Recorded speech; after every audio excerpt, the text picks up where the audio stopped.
Ballsy. What a perfect way to describe a man who is never scared to share a take, make a risky joke, or call someone out on stream. Someone who isn't afraid to rage at an emo show or get his hands dirty working on a farm. With countless hours on stream, he has perfected the art of having smart takes while at the same time rallying up his co-hosts and guests for the good of the show. I am proud to introduce my good friend, the one, the ballsy, Emocowboy. Because I'm ballsy. I don't take no shit from anyone. Because I'm a stud. I'm ballsy.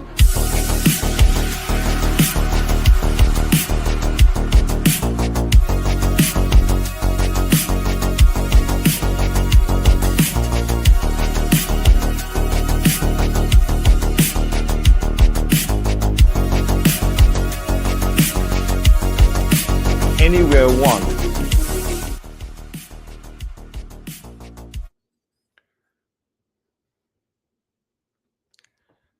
Gentlemen, how are we feeling tonight? Feeling fantastic, boys. Thanks for having me on. How are we doing? Candyman looking fresh. Bindles fresh pump out of the gym. And it's 6-9 day, fellas. 6-9. Very nice. Very nice day to draft some BBMs and put our balls on the table. Go all in.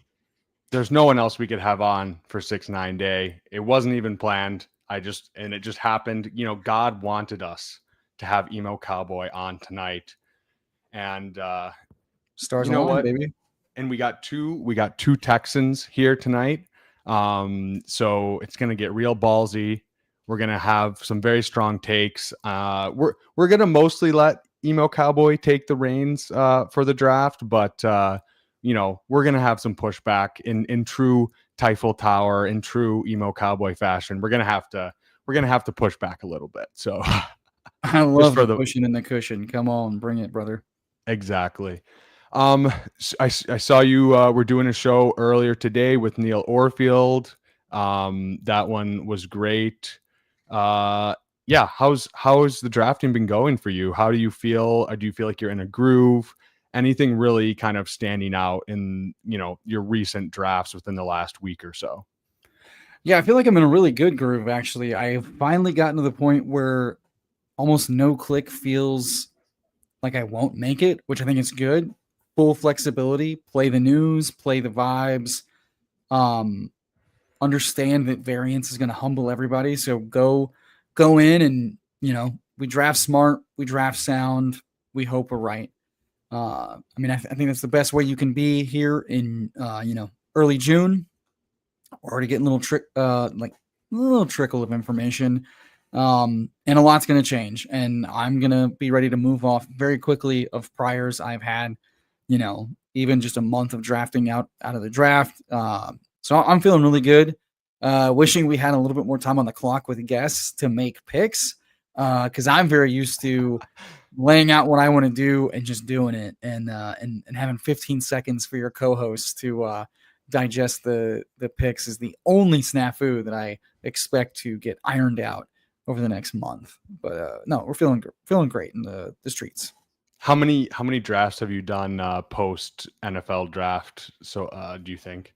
I mean, we're probably close to 130, 140, I think. Have you gotten into any of the new contests that dropped today? Yeah, okay, so we're at like 100 and just shy of 180. I mean, yeah, like obviously gonna fire off some.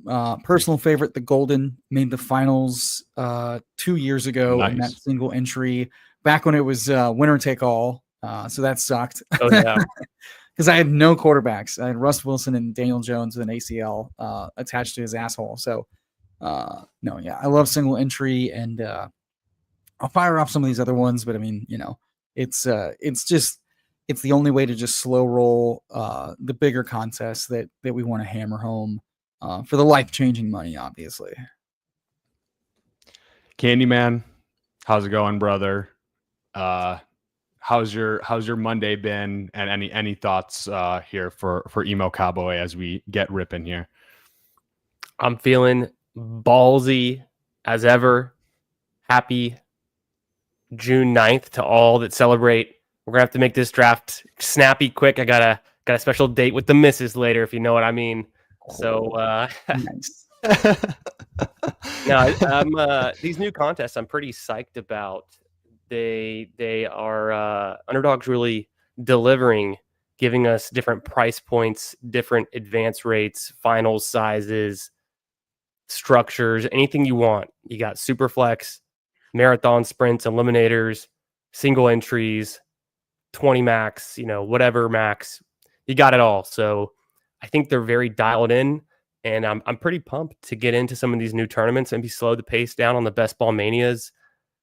But tonight we are drafting a best ball mania, so we're going to get right into that. And feeling pretty good. I think a lot of what Tyler was saying, I resonate with. I'm ready to adjust my priors. Anytime we get something big news coming out of camp that we think is substantiated, that we can incorporate, who's the RB2 in a given backfield, those kind of things.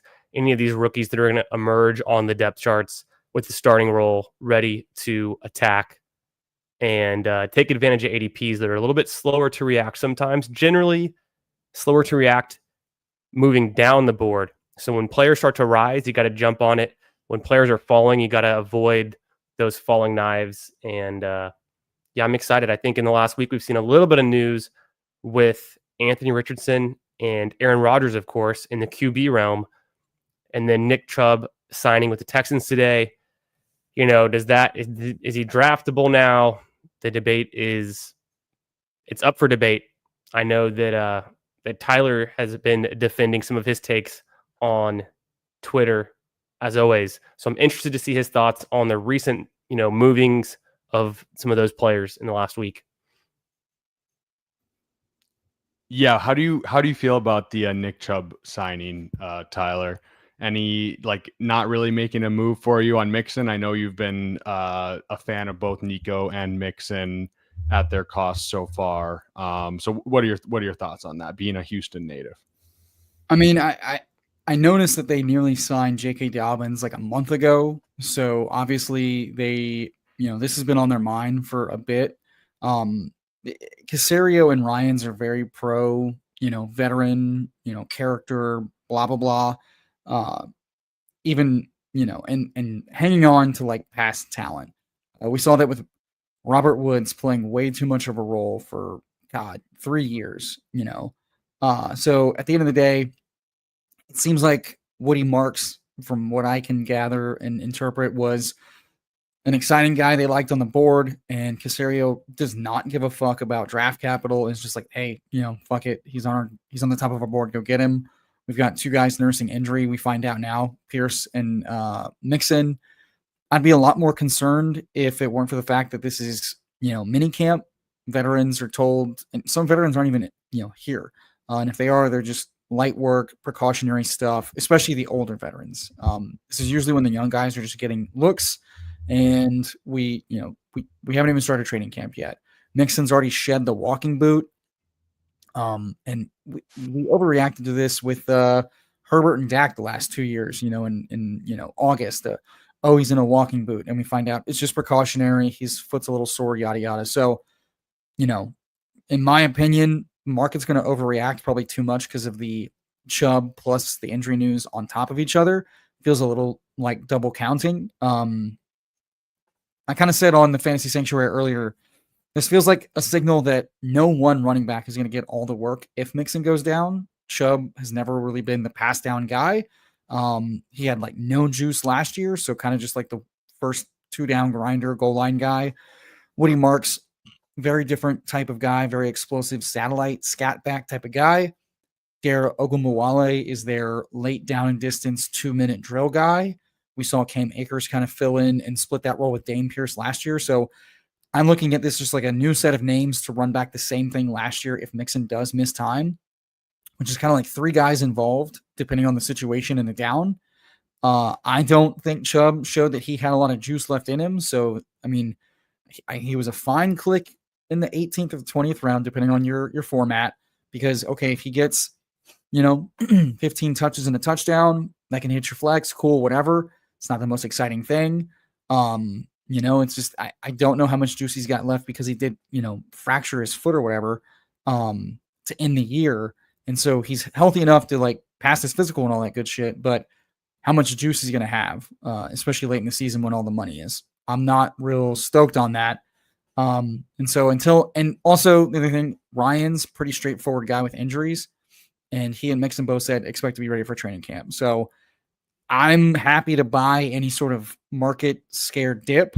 I don't think Chubb's taken away a lot of work from Mixon, who consolidated a lot of work with this coaching staff, and he was pretty efficient without being injured. So I'm happy to buy the dip. I'm happy to fade Chubb outside of like the last 2 rounds. Is just a pure, touchdown dart. I'll be chasing upside elsewhere, and outside of that, I don't think it's too much of a shocking thing, except for maybe to tell us that J.K. Dobbins, is going to potentially sign for much more than 2.5 mil guaranteed with 5 mil incentives. I think that's really all it told us was, hey, J.K. Dobbins' market is a little bit more robust than Chubb, and Chubb is just taking whatever he can get to join a team. So, makes total sense. I'll be happy to buy the dip on Mixon. I think he's, like you said, he's going to get like pretty much what he got last year. It's not really worrying me at all. And then the other news note we were talking about was Anthony Richardson dealing with, I believe it's a shoulder injury. AC joint. Yeah. Yeah. So getting a second opinion. Did that just come out? I last 3 hours, I think. So yeah, how do you feel about the Colts and that kind of quarterback situation? Are you drafting any Daniel Jones now? And how do you think it affects the receivers and where you're taking them? I've been drafting Jones, try not to draft a ton of a guy that, could easily be a 0 in the playoff weeks, just given the QB carousel. Now with a non-contact AC joint soreness re-aggravation from, 2023, before we've gotten into camp where the heavy reps start, before we've gotten into the season, before the contact starts, it's not good, especially because apparently the name for the second opinion guy is associated with finding the real issue behind it. So the doctors don't seem to think this is a good sign for at least his like short and long-term health and longevity. So like if you're having this injury now, it's just like how many starts is he going to have if he's already coming into practice during the season nursing this injury? A guy whose accuracy short intermediate was already a problem. We've seen shoulder injuries greatly affect the negative throwing accuracy. I mean, like now Daniel Jones becomes like a lot safer of a pick just because the team can just decide this is the perfect out to just eject on the Anthony Richardson experiment, saying he just can't hold up. No, like trying to save some face. Hey, we tried. He's injured. What can we do?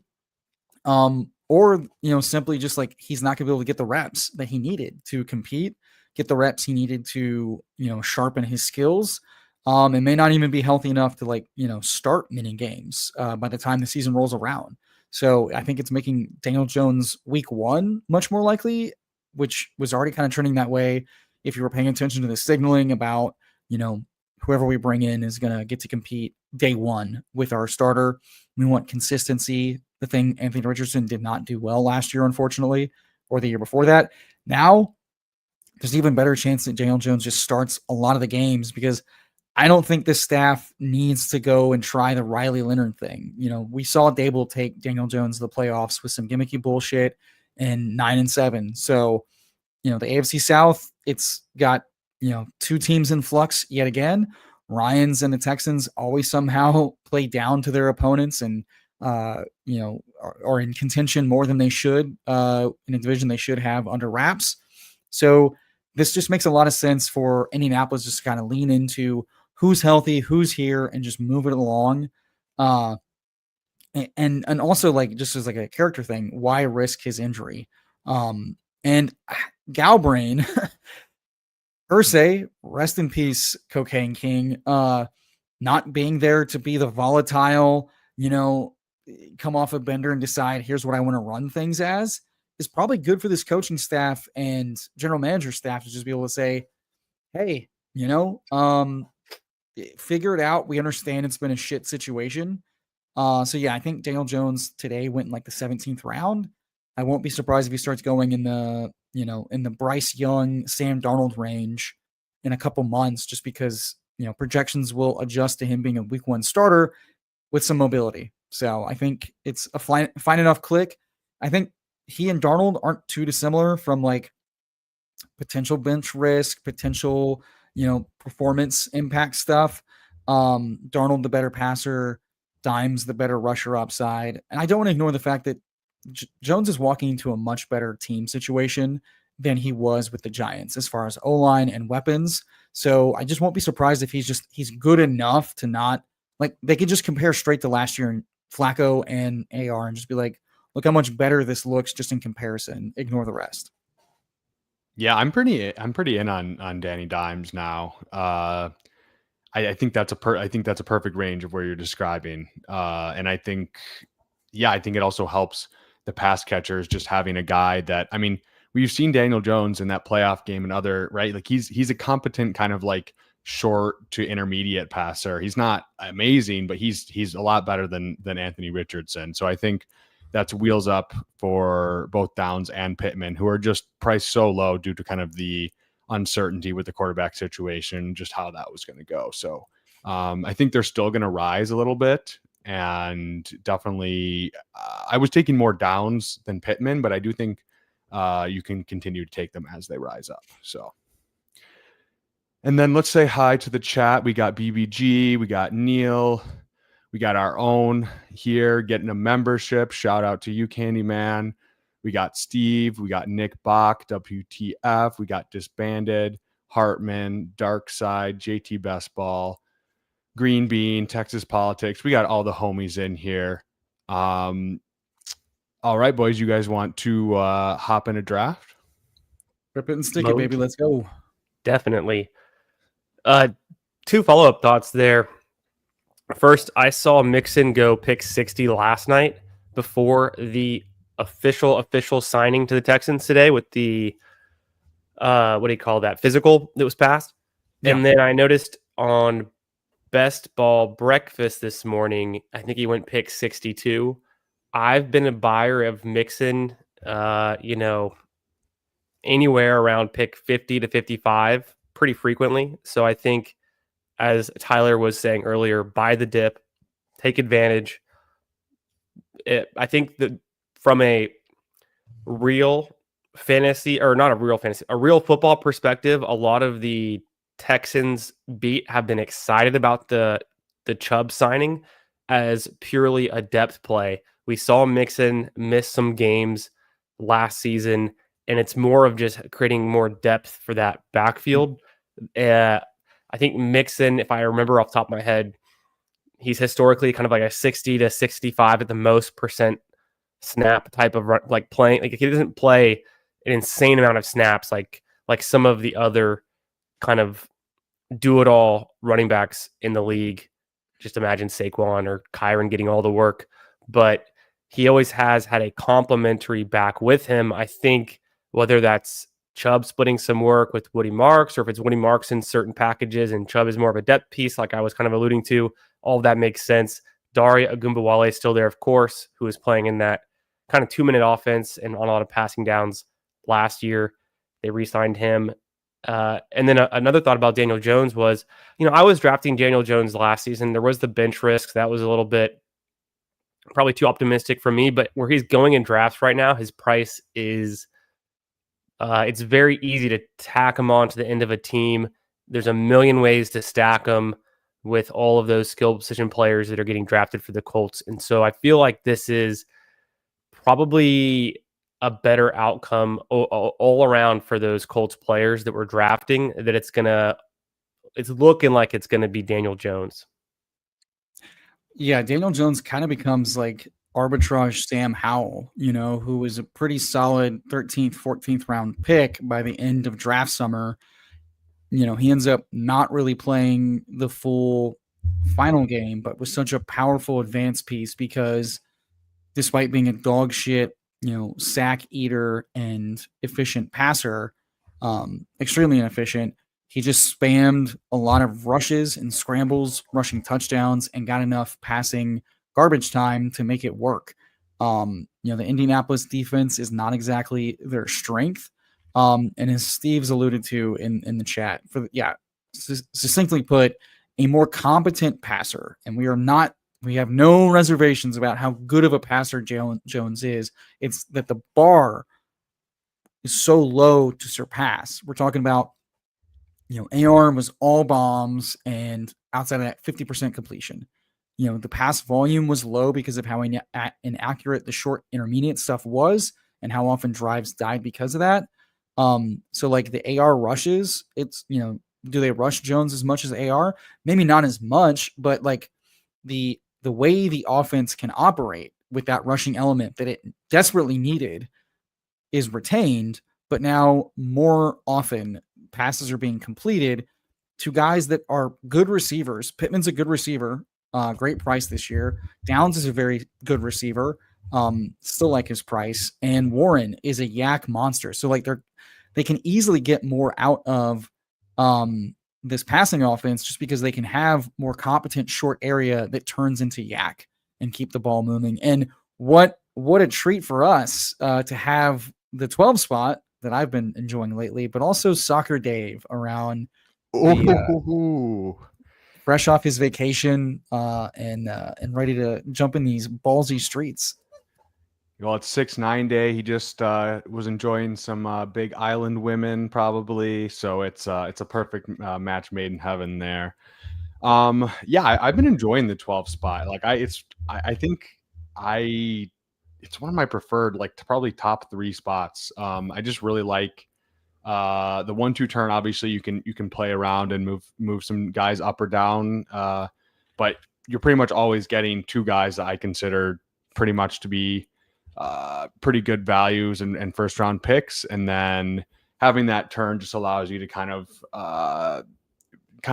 make kind of force the board with how you do stuff there on the turn. You merely adopted the 12 spot. I was born in it, molded by it. I didn't see the light until I was already a man. I've drafted one team out of the 1 spot through 45 best ball manias, and God damn it, Steve, for the 3rd day in a row, he gets the 1 spot in one of my best ball mania drafts. Well, obviously, you need to ban him from your chat until you get the 101 and reset the karma. Another, you mentioned the 12 spot. We got the 12 spot with Neil on Fantasy Sanctuary a few hours ago. Got Amon-Ra and BTJ at the 12. And another piece of news to not overreact to is a wide receiver getting a knee scope again for cleanup that expects to be ready for training camp. Like that's not a real injury. It's certainly less to worry about than Tyreek getting, and this is not a Tyreek take. This is simply like wrist surgery with a planned screw removal. And everybody's like, oh, fuck, he got a second surgery. We're going to overreact. Like, context matters for news, especially for health news, whether to the negative or to the positive. A guy tearing his ACL that's ahead of schedule midseason, maybe he'll play late. You fade that. A guy getting routine procedure for cleanup that that everybody involved expects to be on track, that isn't Kyle Shanahan, the biggest liar known to mankind in the football space. No worries. So I enjoy any and all FUD that gifts me delicious alpha dog receivers to, as Nick Bach mentions, a bunch of scared bitches giving me all this delicious value. What you gonna do, Dave? Nice.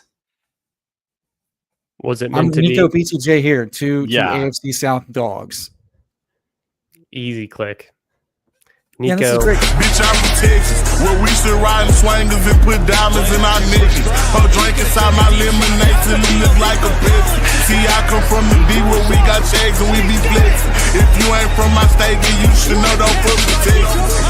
Hey, we always strap, we keep our weapons. My mama from the 8, she slowed it down for me at 7. Used to think Pepsi was the guy before he went to heaven. I knew what pushing P was before Gunna even said it. Let's go. Love that boy. Love watching him play. Had 25% last year. It would have worked, goddammit, if he didn't miss 6 weeks and get 5 or 6 touchdowns of 30+ yards called back. But running it back because what could go wrong? Dude, yeah, I'm so in. I think it was Sacrilegious was saying he was like he thinks he can be the wide receiver 1 overall. Like, I think if we see kind of CJ Stroud resurgent season and just obviously health, but like, yeah, Nico was absolutely cooking, and yeah, this is a beautiful start, boys. Nico, BTJ, 2 grown ass men. Let's go. Yeah, like two target dominant, super efficient, huge, explosive yak monsters. So they can score in a multitude of ways from anywhere on the field. These are game breakers. Like I'm gonna have a shitload because Nico right now has, like, his upside is that Jalen Noel and Jaden Higgins are and he just, like, if they are any worse than Diggs and Tank were last year, who even Tank coming off the injury was still pretty efficient. And even, you know, Nico with a healthy Tank was still like putting up some rock solid fucking numbers. And Diggs before his ACL was, you know, doing a pretty good job of being a red zone weapon. We saw Nico's true upside is just getting like 30+% of the targets and being an absolute dog with it. And now gets 2 rookies to contend with him and a 30-something-year-old, you know, Christian Kirk slot guy. Like that. And by the way, a tight end they have tried to phase out like 3 times, who's not anything interesting. His outs late season are that he is just far and away the only weapon on this offense worth a damn. That is their entire offense. Like we're talking like Julio Jones-esque, except he's also utilized in the red zone because he's their best weapon. Like, this is not a guy you let fall to the turn. And that for that reason alone, I'm loving the last 2 picks in the draft because it's going to just allow me to have a shitload of Nico, who also plays in a dome for all 3 weeks of the fantasy playoffs. We love dome. Shout out to Off the Schneid hopping in here. It's good, Cody. How do you feel about the Texans overall, Emo? Like, do you think they did enough with the O-line, bringing in a new offensive coordinator? Am I glad they cleaned house? Yeah, because like shit needed to change. Like for a couple of years, there were whispers and rumors that got really loud by the end of the season that this year over year most penalized offensive line, who's not not really committing less penalties, but also not being as elite of a pass protecting unit as they should with as much as they're getting paid, Laramie Tunsil specifically. And that's the problem. Like, the line was bad, but the line was bad and then kept committing top 5 penalties in the league, putting them in long down and distance, making the job harder, or calling back scoring plays. So mixing everything up was probably a net positive just to get guys that will stick to coaching. And if you suck, but you don't commit many penalties, variance can go in your way. You can't suck and also commit league-leading penalties. Would have I liked them to add more talent to this and not just like darts? Absolutely. But we've seen the Patriots get away with middling talent and top-notch coaching. So I'm leaving the light on for this unit to surprise just based on coaching and new blood in the room. But that's why I think like even more just run it through Nico, short, intermediate, and deep when you get the chance. Makes even more sense just to get creative with how you utilize Nico and Mixon instead of banging your running back into the line for 2.5 yards a clip and putting Stroud in 3rd and long. Yeah, I mean, like it. I would agree. Do something, right? Like, at least jumble up the jelly beans and hope something comes out, better flavor comes out. We got Soccer Dave here. How did he start? He started Neighbors off with Henry. Neighbors Henry. We see Tyreek Hill go to David in the 9 spot. Looks like Hill fell just a few picks. Pretty nice start there. We're back on the clock.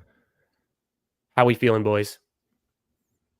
I'm not the biggest Kyron stan, but I'll take a little bit of early dip just because if he signs his extension midsummer, like the Rams usually do, I think he rises over several of these wide receivers in price, and he's going to become a tougher click. And then do you want to go, is there a receiver here you like? Do you want to double tap running back? We got Brees here at the top of the queue. We got Tet, McMillan, Travis Hunter. Anyone here that's tickling your fancy? Well, Ballsy stream goes double tap receiver, double tap running back, and figures it out. Do they not? I love it. I'm down for that. Fuck yeah, baby. This is sexy. Let's build a team that is like the other teams, but better than the other teams. That's my favorite thing to do. What would the robust guys do? What would the piss boys do? And let me build a team neither one of them is willing to do. That's what I love. I like the sound of that. I've been taking a lot of Brees. I've warmed back up to the Kyron pick, just being in on the Rams as a team. I love that Week 17 game at Atlanta in the Dome on Monday Night Football. You know, if we make it to the finals, I keep saying we're buying tickets to Atlanta. We're going to the game. We're going to be sweating it out in the Bestball Mania finals on Monday night, if this is what it comes down to. So getting a piece of that game, I can just see it now. Yeah, and also like we don't get Puka, we don't get Adams. Rest in peace. Anytime I don't get those guys, I feel like I got shot. But Kyron has access to that game. Kyron's access to this offense, and Kyron is a single game lever off of those guys. And yes, his profile is very fragile. He has to see all of the work because while he has a very David Montgomery solid above average success rate, he is nothing special in any other phase of the game. That said, he can get all of the work. They will just spam him 4 times into the goal line randomly. Those are great for spike weeks. They've been talking about giving him an extension since like April, which is why I wasn't overreacting to the Jarquez Hunter pick. I famously wasn't scared of Blake Corum last year until Jordan Rodriguez had some wild late summer reports before we lost 4 O-linemen. So, like, the other thing Kyron's benefiting from is, like, Kyron was pretty good last year, despite having 4 O-linemen, just like Stafford, that were lost for the season. So this Rams offense could just return to, like, top 5 scoring heights because their offensive line is intact and they have a more efficient weapon in Adams, at least from, like, a health perspective and potentially an explosive perspective. And Kyron stands to benefit from that if he's getting 80 to 90% of the work, which the Rams just can't help themselves but give him. And right now they've mentioned Corum being a depth guy they like very much, who reminds them of Kyron, and Jarquez Hunter as a big play waiting to happen and, exciting to mix in on returns. So as far as I'm concerned, this presents a very nice price for Kyron where it's like, is it maybe a little bit expensive if we're afraid of the fragility? Sure. But we know that this coaching staff tendency and this player archetype and the extension, they wouldn't be doing all that if they didn't plan on using him and just doing what they do and hit the ejection cord if and when they do on the player. And I'm playing a game 1 year at a time. So it's not dynasty. I'm not going to be afraid because the staff has just proven that they trust him and they like him. And, there are worse clicks on the board for sure. Yeah, No I could doubt. definitely just see after the season, we're just like, okay, Kyron did it again. Like, exact same thing. Like, It's just cheap Derrick Henry, kind of, yeah, He gets the goal line work. He's played a ton of the snaps. Of course, Steve was kind of alluding to it. Yeah, he could lose some of those snaps, some of that backfield share, but he's the Not the goal line highlights. guy. He's the hammer. They've given him an absurd amount of goal line touches over the last 2 seasons, and he converts a lot of those. He's one of the top touchdown scoring running backs. Why not? Good offense. Yeah, he could Right. lose 10% of the work and still pay off at a 3-4 turn price. We do not get our boy Mixon coming back around to us. Goes a couple picks before, so we can't roll another Houston clip. What are you guys thinking here, Emo? What's your preferred click here? I like Addison and Godwin for just like touchdown spikes and access to very good offenses. I'm Okay. always tempted by Kamara, but I'm not as tempted because we got 2 running backs that are similar types of bets with better offenses. So I'm good with these 2 double clicks, and it gives us, if I can get Godwin as my wide receiver 4 or 5, thinking he's going to start week 1 and come into his own, by like week 7, week 8 physically, which, by the way, into his own, the docs are saying 90% himself until that like 8 weeks in. Okay, cool. 90% of Godwin from the slot, who, by the way, I've been buying Godwin because I kept citing they don't let anyone else run the slot except for Godwin. And when Godwin's out, they don't move anybody else in there except for they take their depth chart painfully seriously. Like their slot guys are their slot guys. Their boundary guys are their boundary guys. And whoever comes in, like as long as Godwin's there, the slot rules Godwin's. Those are the easier targets. That's his bread and butter. He's way better on the inside than he is on the outside. And that's going to help alleviate, just pure volume helps alleviate any sort of like physical decline. Because he was pacing as like the wide receiver 1 overall, with that efficiency, with that volume. So if he's 90% of himself with, a healthy dose of his old role, even with touchdown regression, even with any sort of Baker regression, this price is laughably poor. It's priced way more to the floor than it is the median, not even the ceiling. And I think the market is kind of scared because Egbuka, who I like, but is once again, he's coming from McMillan's role, which is third boundary receiver out, not on the field in 2 receiver sets unless they're rotating Evans or Godwin out for a rest break. He's purely vying for the third receiver, which is valuable in this offense if they score a lot of points. And he's seemingly way more talented than McMillan. But like Godwin and Evans are still going to eat when they're healthy. And to their points in their career, Godwin's been more reliably healthy and available. And he's been a huge lever off of Evans. So I'm having a hard time not taking him because I think the second we get confirmation, much like the Mixon, which is he expects to be ready for training camp, the second he shows up the training camp and starts doing well, we just saw it with Diggs. Diggs has risen like 5 rounds because of health news and landing spot. So how high can Godwin get with a healthy camp, good coach speak, the connection's back and strong, projections adjust. He could be a huge riser. So I'm going to load up on him now because this is a pocket where getting volume, efficiency, and touchdown spikes for the back half of the season, let alone the whole season, is just too easy of a click for me. How do you feel about Olave versus Godwin there? Obviously, we went Godwin. Have you been taking Olave? Are you worried about kind of the offense and Tyler Shuck and how that it all is going to play out and just kind of an implosion risk at the end of the season? Yeah, I'm of 2 minds. Like the offense is disgusting. This could be a bad offense.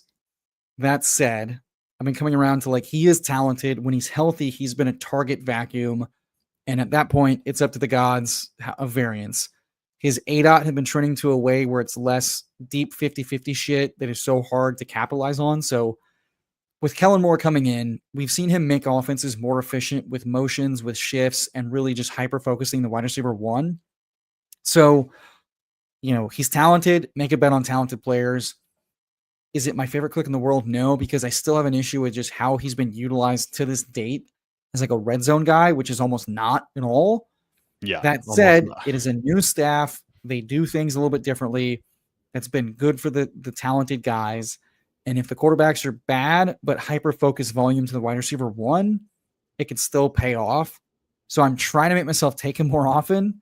It's just, like all these guys are pretty similar types of risk reward. He's probably he's like the Waddle bet, but cheaper, because I do think in their ceiling outcomes, Olave is just getting like 1.5 times the targets that Waddle's getting.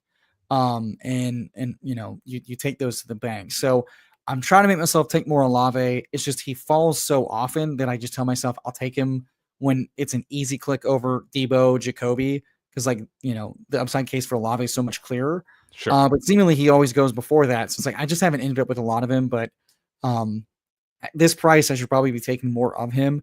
But I have a hard time not just clicking touchdown dogs on a half point. Like this isn't PPR, and so I want the guys that have heavy red zone rolls when I can flip the coin. That makes perfect sense. Yeah. We started with 2 running backs, 4 wide receivers. We're about to make our 7th and 8th picks. The board is ours. I like Ayuk just fine as wide receiver 5 for an upside shot, similar type of if he actually avoids pup and starts week 1, he rises bigly. Jones is fine, but I think I'd rather just, I like Ayuk and Downs. Ayuk and Downs. Any interest in Hawk to pair with our Jordan Addison? I just did that earlier today. I don't mind it at all. I just think it precludes us from doing a 3 tight end build. Okay. And for flexibility, I might. What I learned my lesson is I think I want Hawkinson's fine, but until he gets cheaper, to try to like preserve the flexibility of the roster, I'm tempted to go elsewhere. And let's go Downs. You don't have to twist my arm. I'm just playing devil's advocate here. No, I like it. I love Downs. Hawkinson has like a ceiling that like he's a target dominant guy again that's getting efficient KOC targets. But he was also doing that without like, Addison being a true threat in this offense, I feel like. So contingent value though, Addison or Jefferson misses time. He easily slots in as either the 1 or the 2 target in this offense. But there's just so many good tight end prices on the board. Yeah. Then it's really hard to take anything after Kittle and feel cozy about it because of the opportunity cost. Yeah, it's the opportunity cost, and it's also the fact that like on this team in particular, like we have 6 wide receivers. Like we could be done at receiver if we truly wanted to be. I love to be done at 6 with 6 early. I do. Yeah, I think Candyman and I have leaned that way. I think we did one last time where we did 6 wide receivers, but it's. I think that's also where that just swings me, that little coin flip there, where it just gives us the flexibility later on. Yeah. When we took Downs there, we're furthering our bet with the Brian Thomas Jr. Week 17, game stack to bring back with Josh Downs. Versus if we went Hawk, we're starting to really commit to maybe the Vikings from a season-long standpoint, but and not to be a bye week, bro, we do have Nico Collins. If we're going to do something with Nico and the Texans, do we want to be also lining up the Vikings? That kind of limits our QB stacking options later. I think going Downs is the right direction with that one. And then I really like the Brandon Ayuk pick with Godwin because we've already got so much strong. We've already got so many strong wide receivers and a lot of depth there that even if those guys kind of start slow, like you were saying, Tyler, a 90% for the first 8 weeks for Godwin, maybe Ayuk misses 3, 4, 5 weeks. Who knows? We can cover with the other picks we've made. And then we're building for week 17 because I've heard that potentially week 17 is all that matters in this tournament. Yeah, famously, they did pussy out and put a little bit more money in the pot before week 17, like a bunch of cowards, because a bunch of bitches were whining about it. But famously, 90% of the money is week 17, and a good chunk of that is way at the top. So at the end of the day, these PPR scams, they're cute, they're adorable, they feel cozy when you think about their targets. But at the end of the day, the guys that win are the guys that score a fuckload of touchdowns and have explosive ass plays. We've seen Brandon Ayuk have 2 and 3 touchdown, huge ass takeover dominant games. It's a soft ass schedule. And yeah, when I'm starting out with that much firepower at wide receiver, those guys have to carry me. And if they don't, I'm toast anyway. So why should I settle for safe floor shit when I can shoot for the guys that might be the wide receiver ones on their offense, not just from like a target share, targets or touchdowns, but just like the guy on that team that you needed that week, the wide receiver 1 in scoring. All these guys have been able to crack top 3, top, finishes. Downs, the lone guy, it was fun. He had 7 Downs, 7 games last year with 9, 10, 12, or 13 targets. Now, if those are any bit more accurate and like we're talking about like explosive it's like that's why I don't mind Downs, because like this offense is already used to feeding him, but touchdowns are king on this site. Yeah, Downs is just a good football player too. It's just like, okay, get him any quarterback that's not Anthony Richardson, and he's runs more routes than Jaden Reed, famously. All right. I love getting at least Purdy for the total TD upside, because if Ayuk's hitting our lineup, Purdy's almost certainly multi-touchdown, 300-yard type of game. We know he can scoot. And then Lundland seems to be falling just because he's still not practicing. So I think he Right. could fall a little bit more market I've seen him FUD fall. wise. And I don't mind Scatabo at all as a pass catching goal line type of kind of a Kyron-esque bet. He's not the most athletic, but he does everything the coaches like. And that allows him to just have a shitload of usable weeks. I like the Scatabo pick as well. And yeah, we have some other quarterback outs with Nico, with BTJ, with Jordan Addison, and obviously with Daniel Jones super late. And now Jackson Dart. You never know. Whew. So I will say I have not seen Scatabo go at pick 109 in quite some time. He's been in my drafts. He's regularly been going around pick 95, 98. The one hole? I'm real excited to get him there. Steve finally decided he couldn't have a 30th BBM with Scatabo on it. Yeah, it's exactly what happens. Yeah. Love that. And then Purdy there makes just too much sense. Oh, yeah. Purdy, very underrated scrambling upside for the rushing aspect, but also he's had a lot more spikes as a semi-mobile. His fantasy outlook is kind of like arbitrage Joe Burrow. He has a lot of awesome spikes, and you're giving me the arbitrage Joe Burrow at 3-4 round discount. So he's like, I was looking for the Scatabo button and I missed it. The Jordan Mason button is equally big on the monitor, and that is fair. But it is in my exposures too. So I mean, I like both those clicks. With Colson Loveland, you mentioned he'd been falling with some of the FUD around him. I saw him go pick 130 recently in a draft, which I'm still really in on him just as a talent play. Yeah. So yeah, there's do you think of any other pieces of the Bears offense that could fit this team? I guess we can kind of keep that on the DL considering the amount of chat rats in this draft. Shout out to all the boys coming out strong. I think there's 6 of us in here at least. And then including Soccer Dave, who's actually a secret closeted Ballsy fan, but Hawaiian sausage party up in here. Emo, you want to run through the team really quick for us? Yeah, let's do it. Love to. We got a 1-3-6-0 build through 10 rounds. Brock Purdy as our lone quarterback. Kyron Williams, value. Breece Hall, Cam Scatabo, just some fucking grown-ass men that score a bunch of touchdowns. Catch more passes than we think they do. Big yams. Nico Collins, Brian Thomas Jr., Jordan Addison, Chris Godwin, Brandon Ayuk, and Josh Downs.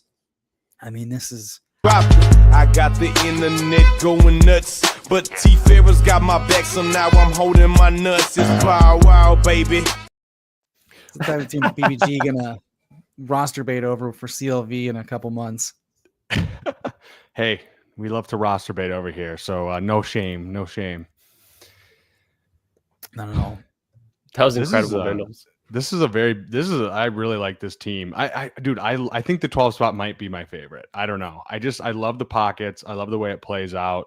Being able to get Kyron and Breece there at the 3-4 turn just feels so good paired with those elite wide receivers. And then, you can build out flexibly, and having that turn also is just so pivotal. So I'm good. in. It's looking very good. The only time I don't like my 12 whole draft is if I get boxed out of my if I didn't get an elite quarterback and I get boxed out of my ideal third quarterback, like earlier today, we had to settle for T-Law triple stacked and McCarthy double stacked, and I was like, it's not the worst 2 quarterback room at all, especially if they all hit. But getting sniped on Bryce right in front of us and Dimes going earlier than we thought, it's like, I like my 3 quarterbacks stacked up from the 12 spot because I'm, right. I usually double tap the receivers early. Yeah, and even then, I still like the team just fine. Yeah, we just got T-Law went, and JJ McCarthy both went. So we get a little Warren for the double Indy. I don't mind that. I don't mind that. It's a talent play as well. Maybe it's a better pick with Daniel Jones potentially being the starter. Yeah, it feels like we should grab another QB. Emo, are you tempted to go for the CJ Nico stack, or do you want to take someone like Herbert and figure out a back stack later? let's go Herbert, just because if the room's going to give us the value, and the only reason why I want to suggest this, and feel free to push back.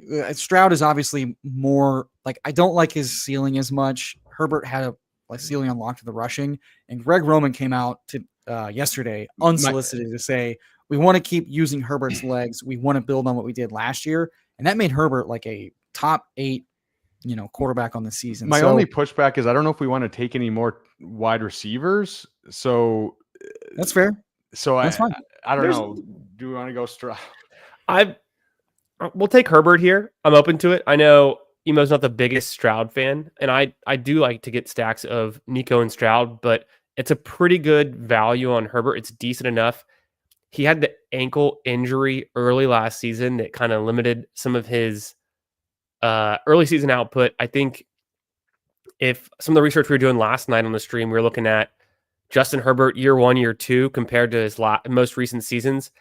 And if he can somehow get back to that form, he's got some of the higher ceilings in QB scoring, kind of like the Joe Burrow range of outcomes for quarterback scoring, because he also has a slightly higher rushing output floor than Burrow does. And so that combined with a great arm, if he can get it all going, if they've invested in the offense, the skill position players around him, maybe we see a career year from Justin Herbert, and that could pay off huge from a round 12 perspective. So we might not have to stack him in an insane way, but I think we've got at least one out that's very viable.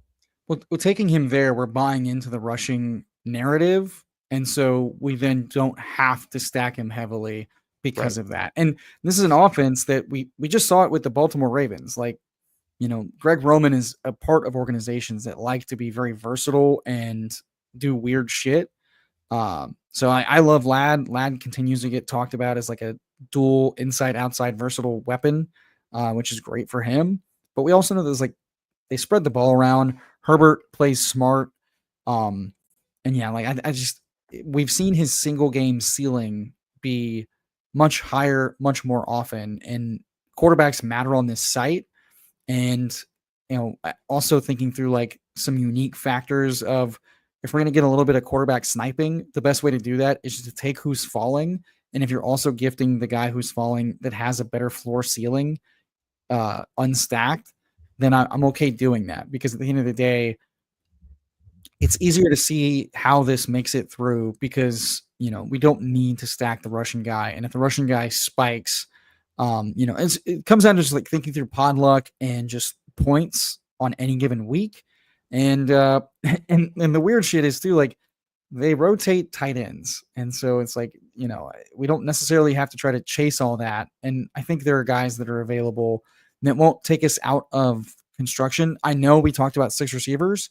No, we want QJ as our 7th.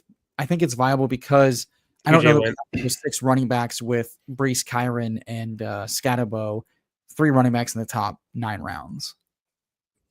Yeah, QJ went, so it's fine. We can go unstacked. I don't know. I think I disagree with you guys there. Yes, Herbert will run, but it's not like he's like a true Konami runner. And if we're betting on Nico, I just feel like I'd rather just take the stack. But it's a fair point. I don't think you guys are wrong. I lean the other way. What if, well, we saw this happen a couple times with the Houston games where Nico was absolutely the piece you wanted coming back from the Texans, and Stroud was not, because they just take their foot off the gas. They don't play aggressive. So if Herbert throws for 4 touchdowns and he's the quarterback in that game, Nico's almost certainly the bring back. So I'm okay with it. That's very fair. You guys want to go running back here? We got Roshan as a bring back on our San Francisco. We have Tanks Bigsby as a bring back on our Indy. Makes a lot of sense. I know you want Roshan for the bring back. J.K. Dobbins looming is still a little scary, but would you prefer? Algiers for sure. Let's go Algier first, and then because you got a little bit of the Rams bring back with Kyron, and then so these guys want to do anyone else? Do we want to do a receiver? Do we want to do Strange as our? No, I think receiver. I think receiver would take us out of construction a little bit, so it's definitely running back. Okay, I'm okay. I don't have a strong lean on either one of these guys, so Roshan being the bring back, coin flip, fine. Okay. Yeah. That makes sense. I think it makes sense for where we are right now, but I get what you're thinking about as a potential Dobbins landing spot is definitely a threat to Roshan. Huge threat. Yeah, I was saying this earlier I wanted to go look up. They were kind of talking up Roshan. Tom was talking up Roshan, and I was like, well, Chubb signing is good. J.K. Dobbins still looms for his like, hey, I'm bearish on Swift, so I want to be in on Roshan. I'm like, okay, theoretically that makes sense. I don't recall anything being said about Roshan from this new coaching staff. Let me go check. I scrolled up so much in the Coach Speak Discord and did not come up with a single Roshan quote at all since like 2 months. And that took me by surprise. I was like, oh my, like Kyle That is kind of Monungai weird. got a Yeah, mention. that is weird. Kyle Monungai got mentioned as OTA standout before Roshan Johnson got mentioned, period. So, and polls did come out and say, hey, we want to see what these guys look like in OTAs in camp. We have a short list of guys we want to bring in. We'll go from there. So I've been just a little hesitant on both guys because I know the market's ready to drop either one of them, if not both, because of narrative FUD. But like we've gotten a couple years into Roshan's career and not really seen anything that gives us a lot of hope based on what we were, ideally hoping for. And so now we're begging to God to get like a Jamal Williams type of run out where it's like, and you don't have to be good. He just likes you more than Swift, and we want pieces of his offense. And that can work. But we've priced it to the point of like, if it's not the comfiest click, none of these guys should be in this range. So that's why I didn't mind. Like Tank, like it's a new staff. There's 3 guys. Tootin's probably getting the first crack to really make something happen in this offense. I can make cases for all 3 Jags guys. I think a Jag in every draft makes sense given the information right now, but lean to the correlation is probably fine enough. It's just the vibes are weird in Chicago with Ben Johnson coming in and putting his balls on the table and saying, I'm running this team. DJ Moore, you're not getting away with your bullshit. Y'all are going to practice hard. We're going to run 12 personnel. But now Loveland and Burden have yet to like mix in, and still we can't get any sort of pop from Roshan. It's weird, but hey, he's the cheaper of the 2 options. I don't mind taking the shot there because, they could easily split this up and he just gets their own volume. Yeah, that is weird. Like Kyle Monungai, who I don't know, man. I think he's pretty ass. I saw some of those camp clips. He did not look very agile, but you never know. It's early. I'm not going to base my. I think it's Ben Johnson just trying to like humble every single vet in that room, which is fine. But it also doesn't make me feel good about how much slack he's giving them coming into camp. Sure. No, you're right. If you guys are not already subbed to the Fantasy Sanctuary, the link is down below in the description.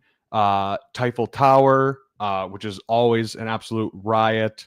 We got PPR Tyler, we got Emo, and we got BBG just absolutely going after each other and having some good laughs and doing some crazy bits. Make sure you guys tune into that. They're giving away a BBM every 100 subs, and they're pretty close. So if you guys can get there by Thursday, you might win a BBM, which is pretty nice.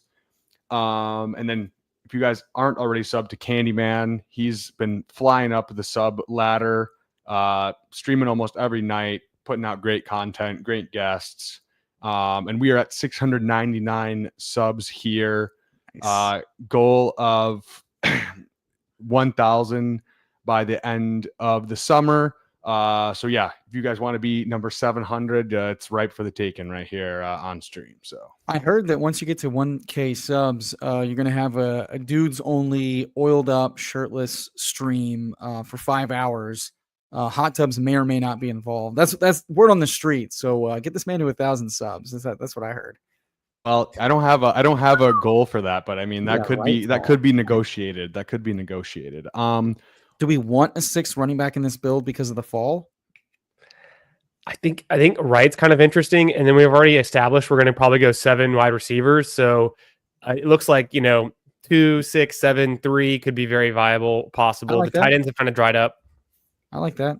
Do we want to go? We want to go right, and then do you any lean here on any tight ends? Otten or Schultz? Otten correlates with Godwin. And like I said, I'm not the biggest Schultz guy. If we Not a had big Schultz Stroud, fan. we'd pull him up. But yeah, Or any receivers that we want to pull up here? Not really. no one really. I kind of jumps feel out like to we me. go. I kind of feel like we go Otten. If we get Otten here, it allows us to play the last 2 rounds exactly the way we want to. Because right now is this 2-6-6-2 like falls. I'm not a tight end respecter. I don't need volume if I don't want it. So I think we have the flexibility to add a third quarterback if we want, add a third tight end if we want, add a 7th receiver if we want. This is a fun, good team, and I say we tack on whatever makes the most sense. Yeah, I think the Otten and Godwin picks with the Jalen Wright gives us just a little bit of access to that Week 17 game in Miami. And some of the nice pieces. I mean, we expect Godwin to be fully healthy by then. Otten, just looking for touchdowns. And then Jalen Wright, who knows what he could become by Week 17. So that's just one more upside swing we have. I think it made a lot of sense to take those 2 last picks.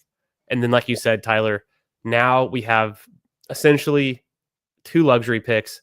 This team feels like it could be done at 2-6-2. So to tack on 2 more players, we can take whatever comes back around that makes sense.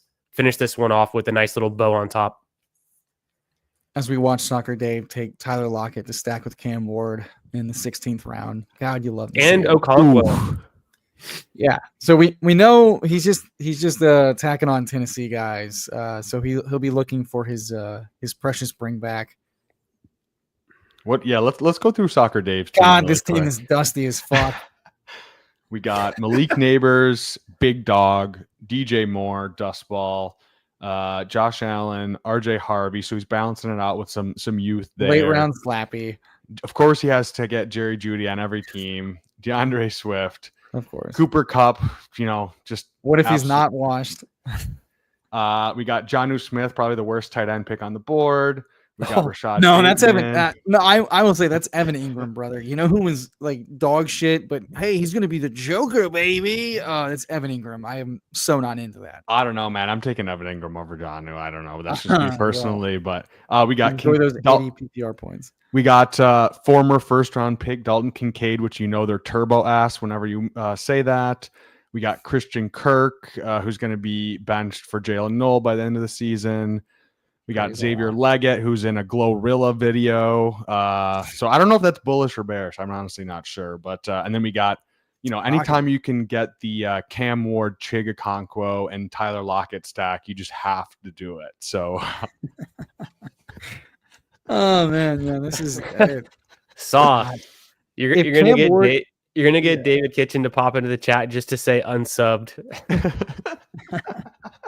Dude, if Cam Ward's the guy you need somehow without Calvin Ridley, but somehow with Chig and Tyler Lockett, I will be extremely surprised. Let's just put it that way. That's funny. Week 17 is all that matters. Get the guys for week 1. I love this lineup. It could be Restrepo. It could be Ao Manor. It could be DK. There's a lot of rookie options that it could be in week 17. That's what's kind of holding me off the Lockett click. But it makes sense if you're getting Lockett very late and it's one of your, you're just like, I just want to stack him with somebody, and you're getting some variability to the partners. You have a lot of Cam Ward, maybe like 20% Cam Ward. Then it makes sense to get some Lockett, but easy pick to hate as well. Well, David Kitchen will have more than 20% Cam Ward. So, to his credit, he is just going to build every iteration of the Tennessee mega stack. Ty Johnson been getting drafted in every draft I've seen in the last 24 hours. What the hell's going on? It's just the James Cook holdout FUD, and so got to get the pass catching specialist RB3 for reasons. I think we just go, if we're going to go third tight end, I think we just go Dalton Schultz or Juwan Johnson over Tyler Conklin. I just don't. I think Conklin's honestly better than Schultz.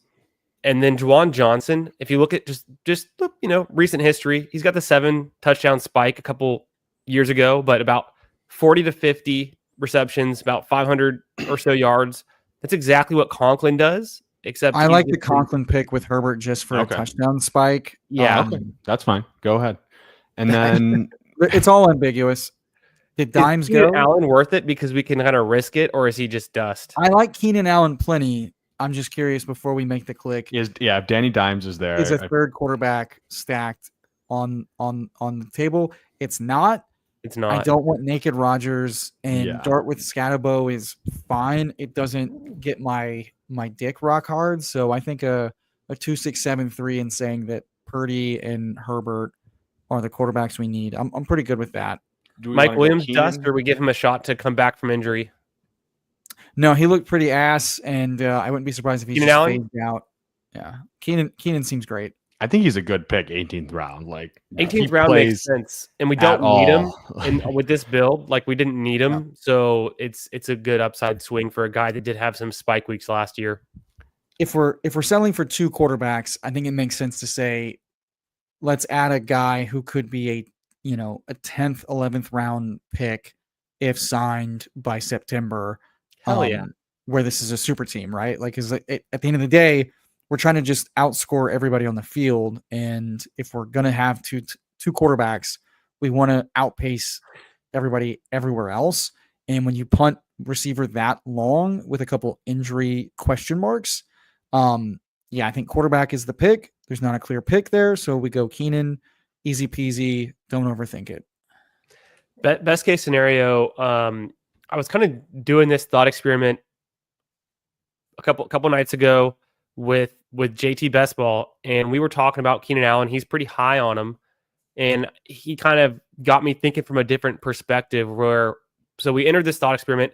Best case scenario, first off, and I'll ask you, Tyler, best case scenario, name a team or two that he would go to in your mind. I really think Tennessee stands out. Like, we Okay. have a bunch of 3rd and 5th round rookies who have really big question marks and a dusty veteran in Lockett. Calvin Ridley's kind of the boundary guy. So Tennessee getting into camp and deciding we want a dominant big body tight end because our tight end's kind of a tweener anyway, that we've flip-flopped on how we want to use him. And we want to give Cam Ward another weapon to just hit a lot like Xavier Restrepo, but very good. That's Keenan Allen. So to me, that's been the landing spot for a while. That seemed very clear, and they could easily decide, that's where he wants to go. It makes a lot of sense. They've got the money, they've got the opening. Bring the rookie along. I mean, he was Caleb Williams' best friend last year in a bad situation. Why couldn't he be Cam Ward's, who already is used to having a big body? He's open every play type of slot. Outside of that, that's a good one. Second best is probably just injury. An injury opens up a really good spot for him. Yeah. But with Aaron Rodgers signing in Pittsburgh, from a volume perspective, certainly not. But from a quarterback red zone type of connection with contingent upside of Metcalf, who's struggled with health, both soft tissue and lower body. Keenan Allen in Pittsburgh with Rodgers. It's interesting. It's not the worst thing because they're looking for a 2. Yep. They don't seem like they want to pay up for a tight end 2. We've seen Arthur Smith be creative in how he utilizes a yak type of guy, middle of the field, get in, get out, get the yardage. That was still Keenan Allen. And Keenan Allen's had so much experience with so many different types of vets that to assuage Rodgers, it makes a lot of sense from a football perspective. It makes a lot of sense from, 2 vets potentially going out together and just trying to pile up stats. And like I said, if DK misses 4 games and Keenan Allen's there, we're talking about 35, 40% target share type of shit, Adams-esque type of stuff. So without an injury, those are probably the 2 that stand out as the most realistic and the best spots that I would be willing to bet the market moves them up quite a bit. In those peak situations, I clearly see Keenan Allen either on the Titans or on the Steelers going in this range, round 10, 11. These are all wide receiver 2, 3s on their respective teams. Not a single one of them, maybe outside of Rashad Bateman, has had a season that's sniffed what Keenan Allen's ever done. Maybe you could make an argument for Shaheed being a little bit younger on the ascent. Bateman, kind of a similar thing, good team. But I mean, who would draft Marvin Mims over Keenan Allen on the Steelers or the Titans? Not me. Davis Maddock. Well, yeah, you look at Mims, Besh, Hollywood, Kirk, McMillan, Quentin Johnson. All of those guys are part-time role player, potential fragile vault. Like their routes and snaps could be anywhere from 70% to 20%. All of them, and all in that range of outcomes. And several of them have seen them be part-time role players, and some of them have spiked on that, and some of them have been replaced on that. So Keenan Allen, if he signs, he's signing to be a wide receiver 2, and his role is likely 70 to 85% snaps and routes, period, pending health. So like just from like a projection and volume odds bet, he should go ahead of a lot of those guys. I could see Marvin Mims staying where he is just because he's slid about 20 picks the last 4 months because people realize we're talking about 20 and 30% route shares. We're talking about RB-esque type of usage. And yes, it's good to get manufactured touches. It's bad when the team goes and finds a running back to do similar type of shit so that they don't have to use you like that. And then they draft another role player who, of a size king. So I'm like, you can say, hey, I'm going to take the guy that's explosive and scores 30 points. Okay, cool. But like Keenan Allen's been able to do that while also not having risk of being relegated based on, play quality and being like a snap vet dominant guy. I can see two other ones. I don't think they're the most likely, but would be interesting are the Jets and the Saints. Both have pretty clear holes at wide receiver 2. So, I mean, just from a volume standpoint, I don't know if they are super like willing to just kind of take on an older guy.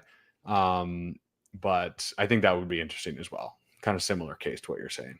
Yeah, the Jets is like a similar type of Pittsburgh, except the quarterback play is much worse from a pass perspective. Like that's the thing. Is like, Wilson seems really, and I mean, Wilson seems great now, but like, my God, if they bring in anybody that can be, any sort of target competition for a very volatile, poor passing offense, the risk goes, way higher. So yeah, Jets would be bad for everybody involved outside of Keenan is on a team. Yeah, true. Quite frankly, but you're right that it's probably the worst wide receiver group in the league right now, and the most likely to add a trusted veteran to just come in and be a presence on the offense, pending how they feel about Lazard and Reynolds. And who knows? Yeah, very good point. So I think Candyman and I are going to do one more draft. Emo, I think you said you have to get out of here. So thanks for hopping on, for getting real ballsy. I really love this team, like the way it played out, taking not naked Justin Herbert because we got him stacked up with Tyler Conklin. I think, I can definitely see the vision with that. But if you guys aren't already subbed to Fantasy Sanctuary and Typhoon Tower, look down below. And Emo, any closing words for us before you hop out of here and get to your 6-9 duties? Love this show. Love my boys. So if you're not already subbed, hit the sub, hit the like, boost the algo in the comments.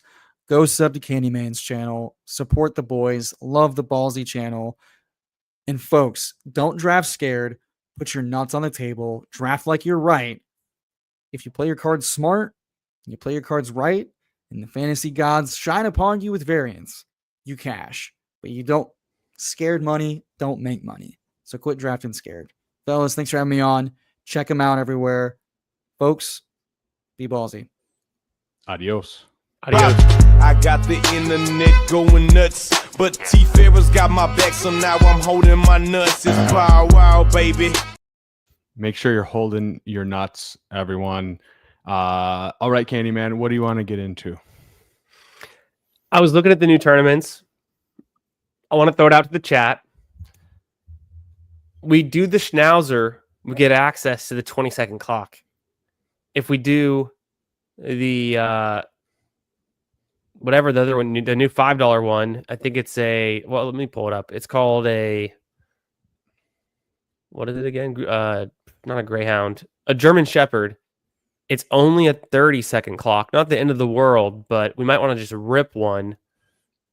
Is that the golden single entry? The golden single. I mean, I'm not afraid to fire off on that one either. I mean, we don't have to do 20-second. It's fine. If you're, let's just dealer's choice. I'll throw it to you, Candyman. Whatever you're feeling, be ballsy, go with it, and we'll hop in there. Yeah, that Shepard is filling pretty fast. Hot damn!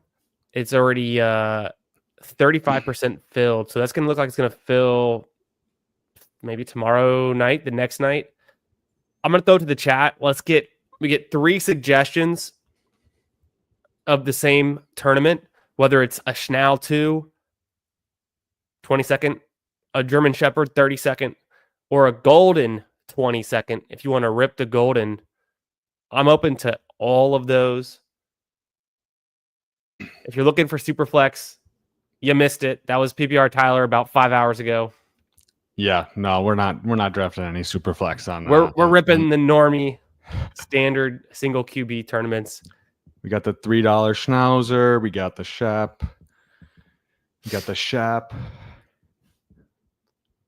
Shout out to Emo for coming on, holding it down. Always a great time. A wonderful guest. A ballsy guy. A very knowledgeable ballsy guy. He's a very taker, ballsy guy. Take maker. What would you say? Take football. Take giver. Nailed it. Yeah, no, love Emo. He one of the first people I was streaming with 2 years ago. So but Definitely. day one homie, and we had to get the Big X, we had to get the Paul Wall to represent for H Town. And we got some more clips in the hopper that we may get into this draft. You want to do the Shep? It looks like we got 2 for the Shep. Someone else give it a shout. Let's get one more vote for the Shep. We'll do it. We got 1 vote from Nick for the Schnau. We're saving our golden, apparently. Let's go, Shep. Nick's in. I'm hitting 30-second Shep right now. Boom. This thing's going to fill quickly, and it snap fills. Hope you made it in. Didn't mean to lead you wrong. And we got the overlay. We delayed it enough that I could download the 2-man overlay. So looking very good. Sorry, Nick. I don't know if you're trying to get on that one. Yeah, pain. Missed Damn, it? sorry. Oh, no. Well, we do get the 3 spot, which if Steve was in this one, we'd be in the 4 spot because, of course, he'd be in the 1. It would bump us down the row. Exactly. And actually, all this shit talking to Steve. Steve's going to come on the channel tomorrow night and draft with me on my channel, the Fantasy Football Garage. Tomorrow, so I'm going to have Steve on. We're going to rip some. I think we're going to try to fill an eliminator, and then we'll just see what we can get into. By the rate of fill, I'm guessing we're also going to be ripping some German Shepherds. So that'll be tomorrow night with Steve, if all goes to plan. You know how it is. Things are always up in the air with schedules. People are very busy, but these drafts aren't going to draft themselves. So we're going to be here all summer long, ripping drafts here on Bindles' channel, over there on my channel, and having a good time. Appreciate y'all all for being here in the chat. That was fun. We did a Bestball Mania with a bunch of guys in the room. So shout out to y'all. Bindles, it's a Justin Jefferson or a CeeDee Lamb. I kind of want to balance out to Justin Jefferson. Or are you feeling like a Barkley type of room? We haven't done a Saquon team, I don't think, yet. So I mean, I'm down to do it. Okay. Let's do it. I don't know if I've drafted a single Barkley team on stream. So probably McCaffrey went 101. That's crazy. McCaffrey would go 101 in the room where I'm in the 3 spot because I've only gotten 1 Jamar Chase through like 45 best ball manias. I mean, this is not a best ball mania, but maybe I actually just thought it was for a second. I need to change my tournament to all tournaments. That'll make me feel a little bit better. See, all tournaments I've got, that was like 11% Jefferson, like 15% Lamb. What percent Saquon? But for Saquon, it's pretty low, 2.5. Okay. Well, if you're going to do it, then that's okay. It's in a small... No, this is the perfect time to do it. This is the perfect time to do it. Get more exposure, different tournament types. What I was going to say is, my Jamar Chase is just super low. Just bad luck. 4.2 2 across everything, and only one of those is a Best Ball Mania. That's okay. The best ball gods will give you your Jamar Chase later in the summer. That just means Jamar Chase might not be the guy you need this year. If I'm not getting him, how am I going to win if he's the guy you need? But I have been getting buckets and bags full of Nico Collins, Amon-Ra, guys on the back end. I'd like to get some more Puka actually too. Yeah, man, I'm pretty in on Puka. I'm a Puka propagandist. So yeah, I would like to be probably double the field on Puka, but it's kind of hard though in the first round to get right. Like unless you're just pulling up like a CD or a Jefferson over a Saquon, which I think that's usually what we do. Right. It's hard to kind of get huge bags of anyone. Yeah, definitely. I typically want to be. I don't want to be fading too many first round picks. Anyways, slight underweight to certain running backs, but just so I can get a little bit more of the receivers, just for kind of how I like to build it out in general. How do you have it ranked in your rankings? Sure. For like the first couple picks? Yeah, for like the first, 5 or 6 picks. And I haven't updated my rankings since last Friday, so they're a little bit dated, but for things the first move quick. Things move quickly. Picks, yeah. My exposures were updated through, I downloaded my CSV last night. So I go Jamar Chase, my 101, Jefferson, and then CD for my third. Okay. And then I go Saquon at 4, which I never get him there, or I rarely do. I have Gibbs at 5, Bijan at 6. So I'm most underweight on Bijan because I've been taking Gibbs. So I'm a little bit overexposed to Gibbs, and then CD as well. Puka is next. And then I go Nico's 10. What is Neighbors? Neighbors 11. What's Puka? Puka 7. I think it's Christian McCaffrey at 9. Genty was at 13. I've actually moved him down a little bit, which means my other first round pick I wasn't thinking of was Amon-Ra. So I've got him pretty high. I've got him at 8. Okay, so slight fade on Bijan, fade on Genty. Just a little, but not crazy. I don't always stick to my ranks. I try to make each draft unique and kind of feel it out and whatever's going on that day. But the ranks are just kind of if I had one draft to draft that what I think is right. But when I'm drafting volume, I try to be a little bit closer to the market. Sure, that makes perfect sense. Yeah, if you guys aren't subbed to Candyman, streaming pretty much every night. So let's think through this. I kind of want to go Bucky, but I kind of do too. And then maybe we can still get one of these guys on the way back around. If not, we can take another receiver that we like, or just kind of whatever makes sense. But I love Bucky. Yeah, I've been wanting to get more of Bucky. I saw that Sean Siegel had him ranked very aggressively. I think they took him at 16 or 17 today on stream. Yeah, I was gonna say, did you catch Sean on Best Ball Breakfast this morning? I didn't watch the whole thing. I watched most of it. I know the stream weirdly got cut off and then had to start a new stream. So yeah, that was so random. Which has happened to me before as well. They both go both okay. Of them went. I probably don't want Josh Jacobs. I'd probably want to go with one of these receivers. We could do Devontae, McLaurin, Garrett Wilson, JSN. I don't want Devontae. Me too. Unless I'm open to any of these guys. You think Devontae or Wilson or Garrett Wilson? I think. Do we take Tyreek for the week 17 and just pull him up, or nah? He's been kind of. No, I don't think so. Let's get Devontae. I feel like he's a strong pick. It's not too early. No, not at all. That feels good. Dude, I'm so in on Devontae this year. Me too. I got a ton of Devontae. If I look at across all my tournaments, only 12%, but a healthy 12%. I've been getting him a bunch. I have a good amount of McLaurin as well. A slight fade on Garrett Wilson, but I'm trying to get that up because I'm drafting Fields so often. I'm kind of fading JSN. I think I need to balance that out a little bit more. And then I have kind of a fade on Tyreek Hill, kind of a fade on the Dolphins in general, but not Achane, just the other parts of the Dolphins. And maybe that's wrong. I don't know. I need to maybe balance that out a bit too. There's still time. Did you catch Gretsch and Sean's FFPC draft they did? Did you caught that? I didn't finish the whole thing, but I think I watched the first like 10 or 11 rounds, and I scrubbed past the rest of it. Yeah, they're super high on JSN. I think they were a lot of really interesting picks. It was all year 1 and 2 players. They took a bunch of running backs in a row, a bunch of rookie running backs.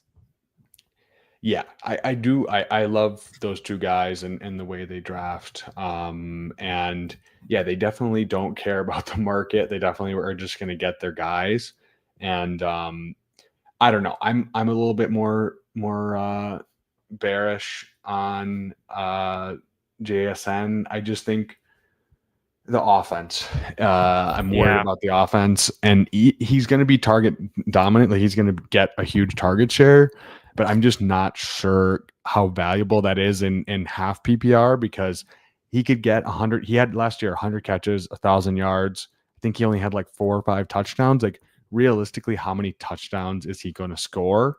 And I just think if PPR, I think he gets buoyed up a little bit, but half PPR, I just don't really see the ceiling. Like, he'll be fine. He probably won't you won't hate taking him where he goes. Right. But I just don't think he has the ceiling that some of these other guys have. I just realized this German Shepherd is a 20 max. It's already past 30% filled. It's a $5 tournament. Let me see the number of entrants. It's like 55,000 entrants. Where do I find that? I'm looking at it. I'm looking at it on my phone. I can't exactly see it, but it must be smaller than that, because there's already 8,000 people entered. If I go to the lobby, I can see it. So the German Shepherd, 22,000 entrants to fill it. It's already 36% filled. It's a 20 max. So it looks like if you're going to max this, you either have to draft it all night tonight, or you're going to have to draft it all day tomorrow, or get in some slows. I'll probably enter some slows on it. I don't know if I want to max it though. I'm not sure yet. That's what I'm trying to figure out. Do I want to max this? It's only a $10,000 payout at the top. Maybe I just do a couple or something. I'm not really sure yet. What are you guys feeling in the chat? Are you guys planning to max this German Shepherd, or is it just draft as many as you can until it closes? What's your vibe on this one? Yeah, I mean, the 10,000 on top isn't super appealing, but I mean, right. Not terrible. The advance is pretty good, though. It's a 2 out of 12, 2 out of 10, 2 out of 12, 124 seat final. If you make the final, you get $100, so you get your max entry back. Okay, that's not bad. And it is a nice advancement structure. Okay, let's see what we have here. Ooh, DK is kind of DK or Smith. I like Sutton as well. I like Pickens. Wow. I mean, I like all these receivers. We're in a good spot for receiver after starting with 2 running backs. I kind of feel like Devonta Smith, and see if we can get Hurts. But is that really negatively correlated with Barkley though, or does it not matter? I lean Pickens here, but I know you're a DK guy. We can grab Pickens. Maybe we can get both. We take DK first. Ooh, sure. We got Pickens. Oh shit. Okay. Well, no, it's all good. I really like any of these guys. Yeah, I think definitely receiver there. You can make the case for DK. I think you can make a case for any of these guys here. Like, I view them exactly the same. Like Devonta Smith through probably Flowers, maybe even a little bit later than that. I don't know. I guess Aaron Rodgers is bullish just from the fact that we know that it's Aaron Rodgers and not Mason Rudolph. But sure, I just think there's so much like weird Aaron Rodgers, like just not charismatic, like just eccentricness that, like, who knows, is he even playing in week 17? You know what I mean? Yeah, what if he retires mid-season? Who knows? Bro, like, I just feel like something I feel like something crazy is gonna happen. I mean, I even like Ridley is in consideration. James Cook's still there. He's been falling a lot. I have not drafted James Cook except in whatever the tournament that was $8. So one puppy, one schnauzer at some point. I like Sutton a lot. Do you have a preference among I'm these good three? with Sutton. I haven't drafted a ton of Sutton. I don't hate Hurts, but I kind of feel like we play the quarterback game and just push it later. I think we can. We've got all of these partners still, and then a couple, maybe at least one, bring back QB. I think there's some other ways we can play this with QB. If we take Hurts there, we're just really chasing receiver the rest of the draft. We really can't make it up. It feels like it's really hard to make it up. Where I think it would have made more sense to go Hurts if instead of Bucky, we took like T. Higgins. And then we already had like our third receiver through this amount. And then we're getting our fourth receiver in the 6-7 range. But we and have the QB. So I guess just my thoughts on that. It's with two running backs.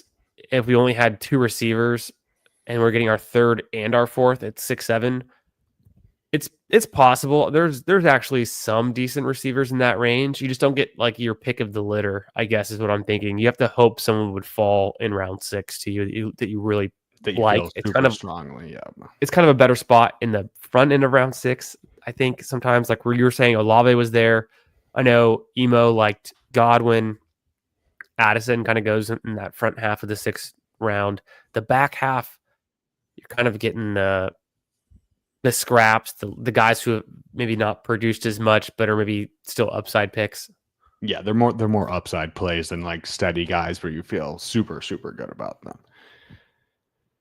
All right, so we are at Saquon, Bucky Irving, Devontae Adams, George Pickens, and Cortland Sutton through 5 rounds. This is I don't usually start 2RB, and I haven't taken a lot of Saquon on stream, and I don't think you have either. So, fun to switch it up. Steve says he thinks it's a good ROI tournament. So that makes me think I might want to max enter this via slows if I can't get the volume in the next 36 hours. Cody's big into it. He says he's maxing this bish.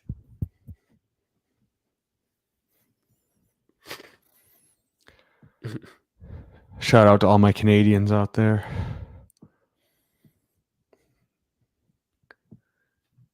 Well, that was kind of because he just locked on to Adams. Adams was taking advantage of that, I guess. I think DK's he's a fine pick. I don't think he's like a good pick or a bad pick. I think it's just like take him. He'll probably have some big spikes with Rodgers, but I just think the Rodgers weirdness just scares me off a little bit. But just Arthur Smith. But I guess Rodgers going there probably makes them a little bit more pass heavy just because he kind of runs his own offense. So maybe I should be more bullish on him. One of the reasons against Rodgers and their offense and like the pieces of it that I heard from someone recently was the pace of play could be really slow. So that could factor into it, 100%. As well. But I think in general, since the Rodgers signing, we should expect it's a little bit harder for DK to rise because it's a very expensive price point already. But the other pieces like Freiermuth, maybe even, Jalen Warren should be rising. Guys that are kind of those other pieces, but there's not a true wide receiver 2. I guess you could say Calvin Austin. I'm not really sure what the argument is yet. And he's always been a last round pick, second to last round pick. So he's already pretty much free. I don't know how much more expensive he can get without some crazy news that Rodgers loves him or something, or just the fact that they end up not signing any more veterans like Cooper or Keenan Allen. Yeah, it really, maybe, I don't know. Is Muth a little bit of a better pick now? Just with I think so. Okay, we are back up on the clock here. Debo's there. He does give us a bring back for our Pickens pick. Do you ever take Debo, or are you kind of out? I haven't taken him, but I don't mind it. What about Gold? Did Golden go? Golden is there. Would you take him over Debo? I say we go Golden first, and Okay. I like it. And then we feel good at running back, so we could take Golden and then consider taking another receiver up. Debo Sure. snap clicked, but that's okay. I don't mind missing out on Debo. I think we go receiver, and then we could just be done. Actually, I don't know. I know you're a big Demont guy. He went. I'm fine with Demont. More into Gibbs, but I just like the Lions in general. Let me think on this one. Where else could we go with this? We could go Reed for the double. Kind of fun, but does he actually play enough snap? I don't know. I guess it could be fun. We can. What's your lean? I'll let you go. Take the wheel. Probably Myers. Do you hate Myers? Okay. No, I don't hate Myers. That's fine. Just gives us. We don't have to double stack to ensure we get Love at like that price. There's Dobbs later, Wicks later, Kraft later. Yeah. I'm curious. I think Reed is good. I do have a good amount of them. I don't know that I've taken Golden and Reed on the same team just yet. Not for any particular reason, but I think Myers also gives us one more out for a later QB, which we're still looking for that QB spot. And so Myers is, definitely going to be the number one wide receiver in that offense, and probably most likely also the number 2 in targets. And he's just been. It is maybe one of the more expensive prices we've paid for Jacoby Myers in Bestball over the last couple of summers. Typically, he's a guy that you've been able to get, I don't know, rounds 10, 11 kind of range when he's going at cheaper times. So this is pretty expensive for him, but I guess he just continues to prove it. And the Chip Kelly offense, the upgraded Raiders, the Geno Smith, I think a lot of things are coming together in his favor. Yeah, and it's kind of a fun pairing with Golden as well. We kind of get the upside rookie shot with Golden, and then we get the chaperone and Jacoby Myers. This wide receiver room is a nice mix of been there, done that, have proven veterans like Adams, Sutton, Myers, and then we have upside swings with Golden and Pickens in a new situation. Who's still very young, isn't Pickens? I mean, he's 24, I think. Yeah, he's not even close to his prime yet. He could just completely, he's already proven to be a guy you potentially need to have in week 16, week 17 situations. But maybe he could just hit this new ceiling that, some of these other picks might not realistically be able to get to, and that's why we paid up for him. So yeah, I like this to go 2 running backs and then the 5 straight receivers in this way. I think it's a strong way to do it. And now we just now we've kind of built out that running back room, the wide receiver room. We have some stacking partners for QBs later. We can take advantage of a QB or another running back or a tight end, whatever round that might be. And we don't have to feel pressured that we have to play catch up at wide receiver. Yeah, and we got some quarterback outs later. And also we got a clip. Ocean Wisner's already in the backfield. Play action. What the hell?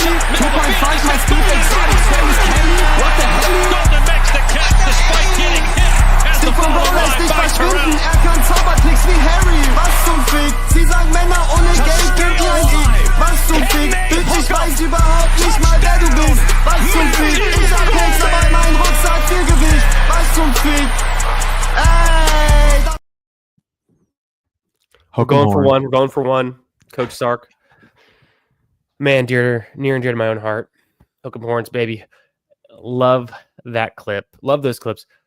And also, Bindles, congrats on the 700 plus subs to the channel. Killing it, my man. Yeah, dude, we were sitting at $6.99 for a while. I was like sitting there. I was like refreshing. I'm like, oh, come on, one more. Ooh, I mean, I didn't think Mooney would fall to us. I haven't seen Mooney go past pick 90 in months, but 89 is a great spot for him. He would have been just an amazing pick to go with our Devontae Adams, but it's all right. Yeah, that's true. I know it's okay. We got to diversify a little bit. I don't mind Mason. I don't mind Scatabo. Um, Oh, I love them both. do you want to go Scatabo first? I think we do. I think you know as well as I do why we're high on Scataboo, and it just makes a ton of sense. We don't have to take anyone else here, so I think that's the clear pick. We don't have a great way to get to Baker or Kyler that makes a ton of No. sense unless we go naked Kyler. No, I think we just go Scatabo, and then let's see. We can kind of play it. We can take another RB, kind of Right. finish up RB early, and allow us to kind of play it through the quarterbacks and wide receivers in the middle rounds. Let's see. Jaden Higgins, I don't mind. Right. Burden, don't mind. Any of the rookies there, don't mind. Anything else that stands out to you here? Bo Nix, just for the stack, could be fun. It's kind of hard to get Bo Nix if you're me, just because I don't like paying up at QB, and it's kind of this rare tweener spot where he's like priced up in the top of the tier of the non-elite QBs, but like a round or two after him, it's like the QB zone or pocket where it's really easy to get QBs. Yeah, we can do a Bo Nix team. I almost never draft him, so I don't hate it. I'm open to it. We don't need Jordan Mason on this team. At the same time, Jordan Mason could just break fantasy in 2025. So I'm like, oh man, I hate. I mean, we could probably go Dak and Love. Let's go Mason. Let's go Mason. It just feels like it's potentially easier to replicate QB points at later points in this draft, but a guy that could just be leading the league in rushing yards by week 5, 6, 7, 8, Jordan Mason, maybe. I don't know if he can truly do that with a healthy Aaron Jones, but we'll see. He was pretty impressive. He was third in the league in rushing through eight weeks last season. Of course, he got the spot start. McCaffrey, we find out Friday night before week 1, isn't going to be playing. And then Jordan Mason puts up 149 yards and a touchdown against, I think it was the Jets in week 1. So I just can't get over that season he put together. He had some injuries of his own, but I think he's a really, really good running back. And I'm excited about the potential for him in that Vikings offense with KOC. So I think this double tap at running back, it feels really fun. It's like two of the younger, obviously rookie, but Jordan Mason kind of also like a young, trying to prove it running back in good situations that could smash in 2025. Our running back room, we do have the double week 9 bye with Saquon and Bucky. Otherwise, I'd be tempted to be like, hey, this is one you could consider stopping it for. I just don't think we'll have to do that, considering how strong our wide receivers also feel. We don't really need the depth there to go like 8 or 9.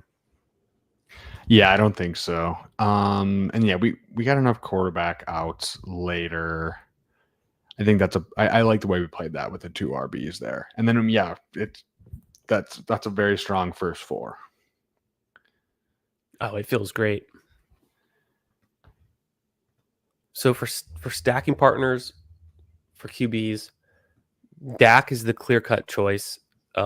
We just are worried that he won't come back around because the CD Lamb drafter there doesn't have. He has Burrow. I actually didn't realize he had Burrow. Dirty Ballers took Burrow. Just took Burrow. That's it. That's okay. So he couldn't do it though. Marvin Harrison, I guess, but he could definitely do it. And then Stafford goes much later. Geno goes much later. Love at pick 123 is pretty easy to obtain. So I wouldn't worry too much there. I didn't see the inside. The drafters on our inside, they don't have any Packers, so they wouldn't be super excited to take Love. But you can always get drafted Love at a turn pick. So there's always a chance people just kind of commit to that. Like, yeah, I definitely think it's Dak number 1 priority, and then Love. So let's see. We should be able to get at least one. And then worst case scenario, we just pivot to like a May pick and we make it work. I'm always down for a May pick. Yeah. I feel like I have to check my May exposure. I don't think I've got a ton of him since the NFL draft. I had more of him. No, I've got plenty of him. I lied. I've got like 14%. So I know I've been taking him a bunch. because I take Brees a lot, and it kind of makes a lot of sense there. I took a ton of Diggs in the month of May. I was drafting Diggs pretty frequently, so I think it just kind of naturally came together. Yeah, I've been in on May as well. He to me is like a cheaper pick that does make a lot of sense, where Bo Nix is kind of a more expensive pick, even though it's like a round or two difference. There's just more opportunity cost for the running backs and wide receivers and even the tight ends in round 9 compared to like 10 or 11. Yeah, man, I kind of like May straight up over Bo Nix. I get probably like the offensive environment, but I think someone was talking about this on stream today. But yeah, like May is just, he's gonna run way more. I guess I get why Bo Nix goes above though, because of just like the excitement of the added talent and kind of the coaching staff and just like whatever, it's going to be a better offense. So Dak went. We could do May and get Love. I think that's not a bad way to play it. Yeah. Tootin falling to us, I don't mind. I'm a Tootin slappy, but I don't grab mind. Tootin first and then get one of the options. Yeah, let's do that because we have Stafford, we have Geno. Yeah. And we should be able to get one of those guys. And then we can be done at running back at 5 if we really want to. Yeah, that feels pretty nice. And it does give us, I feel like Cam, Mason, and Tootin, if he lives up to what we believe he can be, should be able to cover by week 9 and give us 2 startable running backs that can put up some points. So I feel good about that. Like this could definitely be a 5 and done. This is fun. I like the 5 RBs and 5 wide receivers through 10 rounds. I don't usually feel like we play it that way, but got to accept the challenge sometimes. You got to get a little ballsy and take the positions that actually matter in this kind of tournament, and then fill the rest of the the onesies, the QBs and the tight ends that are easy to replace. Dude, I like it. That feels fun. All right, let's see what is it Dab? It's a weird hitting the Dab K. Would you think it's Love with the golden stack, or you'd still feel more conviction about May and we'll figure it out later? That is a very good question. Because I could play it either way. I've gotten a bunch of both of these guys. We don't have any Baltimore bringbacks or anything. I think we just go May and figure it out. I like it.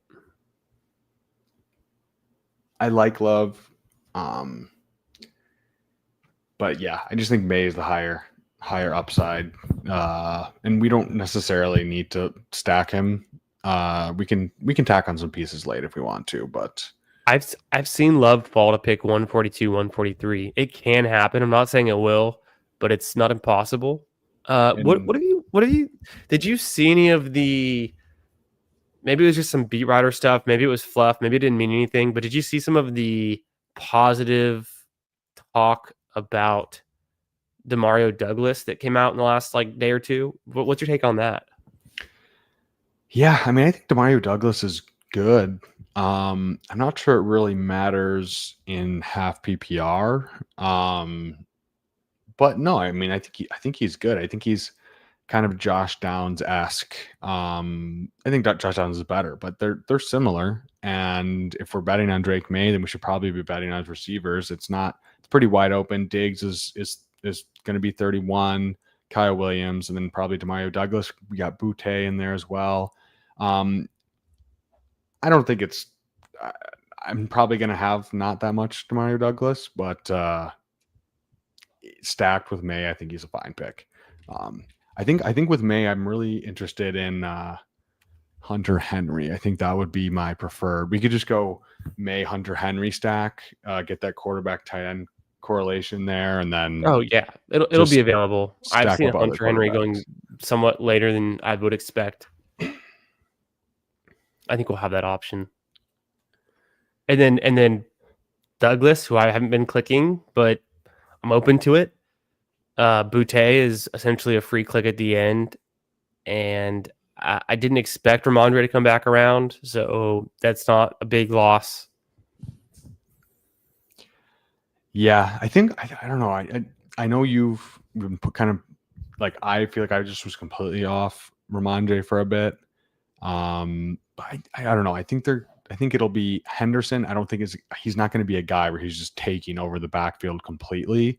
I wonder. I'm curious. I'm super curious. Like, I agree because I think that's generally the consensus, but I'm super curious to figure out like, I forget who I said this to. I might have said it to you a couple nights ago. What if so Henderson being at Ohio State, they have the luxury of having the best offensive line, the best receivers, a good enough QB, other good running backs. They don't have to rely on Henderson. But what if he gets to the Patriots and he's just the best player on their offense by far? And they're like, hey, why don't we just keep feeding him the ball? He's easily our best player. The dynamic is like the Patriots have the salary cap, they have draft capital, they have all these artificial limitations versus Ohio State, which can just pay for whoever they want and has the clout, the name brand association. They get all the players. So maybe that unlocks him just being in a place where he's actually the best player. No, I think that's very fair. I don't think Ramondre is some special talent that is going to hold him off. Sure. I just think it's a little bit of like the boomerism of I can't remember the name of the head coach right now for some reason because it's late.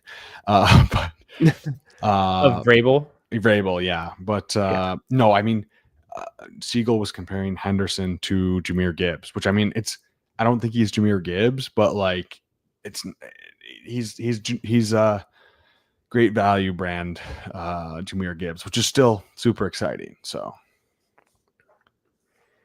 it's interesting. We probably don't need a running back, right? We've agreed to that. It's looking like it could be arranged for wide receiver, tight end, or quarterback. Yeah, if we could go Jack Besh, we would have two Raiders wide receivers to make a nice little Geno double stack for later. Yeah, I don't mind that. And then see what tight end comes back around to us. Yeah, is there any QB here we have to get before we? No, I think we can push it because our next pick's going to be 166, 171, which is pretty fair territory for Geno and Stafford. But someone else could easily snatch them up, like the let's go peek at the Bowers drafter. Mike Mickle is he's got three QBs. Okay, we're safe. So I think we're safe. At least on Geno, hopefully. We're safe on Geno. The naked Geno. And then the Puka drafter over here has Josh Allen. And that's it. Yeah, so he far. Could go Stafford. He's probably leaning on getting Stafford, or it could be Shuck, Tua. Yeah, maybe Shuck because he's got two nice pieces there. He also has T-Mac. He could be looking for. I mean, and he had London, so he's got a lot of options. I don't think Penix Jr. falls to 154, but that guy's got some nice options. I'm happy to go either Kraft or Njoku here. Yeah. For some reason, I've been taking a lot more Kraft, but I think both are very viable. Do you have a lean? Oh, yeah. I'm also open to just pulling up Stafford and then just going later tight end, 3 tight ends later. But that's completely up to you. We can just get our second one and then get Geno and then start taking 3 tight ends later with a Henry, with a Ferguson or a Higbee later, or someone else correlated on top. Do you want to do that? I think that actually makes a ton of sense because it's pretty easy to replace these tight end points later. And at some point, we're just going to run out of correlated quarterbacks yeah. That, we didn't get Dak. We didn't take Bo Nix. We didn't get Jordan Love. We think we should be able to get Geno. We've pretty much calculated that we'll get him. But then after that, if it comes back around and Stafford had gone, after Geno, we'd have to get really creative to make a Darnold or a Rodgers or a Daniel Jones work on this one. Like we just don't really have the connections through our draft selection to, maybe we go Dart and then play that through like Cam and like a last round Slayton or something like that. But you know what I'm saying? It's not really, that's not how you double down on your early bets. You double down on your early draft picks by taking the obvious correlated picks. When we're already in the range where draft capital like means essentially nothing, it's flattened out. So taking Stafford, Devontae Adams was our first receiver we took in round 3. We made a statement. We pulled him up a little bit. I think it totally makes sense to go Stafford there. Yeah, and like, I mean, I don't hate Tucker Kraft or anything, but just like, if we're going to go 3 tight ends anyways, what are we really losing there versus these later tight ends? And we're going 3. So it's just, I'd rather just lock up the Stafford there. It gives us, if we want to go 2, we get boxed out, we could go 2. So yeah, I think it just makes sense. I'm not worried, like you said, about ADP this late. Like, just get your guys and figure it out later. I am kind of sad Njoku went, but yeah, I think we played it right. I think this is. I think this so is gonna too. be fun. It's going to look good the way we've stacked it up. We do have to worry a little bit about the Rams and the Raiders having the same bye week. So now we've got kind of a big overlap there. 3 of our receivers, if we end up stopping at 7, we could get to 8. It's not the end of the world, though. You don't win any money in week 8. It just might lower our might lower our total score to get out of this pod a tiny bit. I'm not super worried about it. Our running back should be able to cover there. We've got 4, and our 4 best running backs on paper, our 4 top picks will all be available. So one of them could hit the flex, and we're just trying to fill 3 receivers out of Pickens, Sutton, Golden, and whoever we get with our last pick. That seems possible. Yeah. It could work out just for 1 week, Yeah, I'm not too worried about, obviously it's not ideal, but I don't know. I don't really care that much personally. Neil Orfield is rolling around in his bed right now. He doesn't even know what's going on, but he just has a sense. He's like, his bye week sense is tingling. It's like, someone's making a bad choice on bye weeks right now. I love that. I want to have Neil on soon. I think I was going to reach out to him. Yeah. I want to get him on a Ballsy soon because most definitely. We did so many drafts last summer. It's crazy, and I haven't been on a stream with him since last July. So, ooh, this will be a good pick. So we also have the benefit that Dab K has 3 tight ends. Hoagie's son only has 1, but Hoagie's son might be trying to get. He might be chilling because he has Kelsey. He might be trying to get a running back. I mean, we have the double stack with Geno, but are either of those guys going to take Geno? I just don't know how desperate they are. I mean, look, how desperate is Dab K for a QB? Yeah. He might just be getting really desperate. And okay. I feel like we've set it up so well. But I get what you're saying about Henry. It would suck to lose him too. No, it doesn't. I think we go Geno. Like, let's just lock it up. It's fine. If we don't get Henry, if Naked May or tack on a Butte or something, whatever, it doesn't really matter. And we have we have 3 guys, 2 other guys are stacked. It's fine having a Naked May. It makes me feel like this Dab K forgot about his second QB, or he's just going to take the last available option. Honestly, though, if I would have thought more about it, he couldn't have taken Geno with his week 8 bye. Oh, good point. But then he also can't take Darnold, Richardson, who knows, Aaron Rodgers, I guess, would work on this team. It's tough. I just don't know what he would. It seemed like a wild card. Yeah. He might have forgotten that he still needs a quarterback, and essentially with Geno, we got like the last real safe starter. Yeah. I guess you could. I mean, Aaron Rodgers. I think Aaron Rodgers he should be rising to about this range. I don't think Aaron Rodgers should go that far after Geno. No, I don't think so. Just because there's no bench risk. I guess there's still some kind of wacky retirement risk, but there's Hunter Henry. See, you were right. Hunter Henry did go. It doesn't matter, honestly. Do we want to go Muth here? Do we I want think to we go? do. We want to make at least one tight end pick here because we're only going to have 3 picks left, and we don't want all of those to have to be tight end. Sure. Yeah, let's go. Let's go. So Muth. just kind of from a build perspective, don't force ourselves to have to take 3 straight tight ends to finish this out.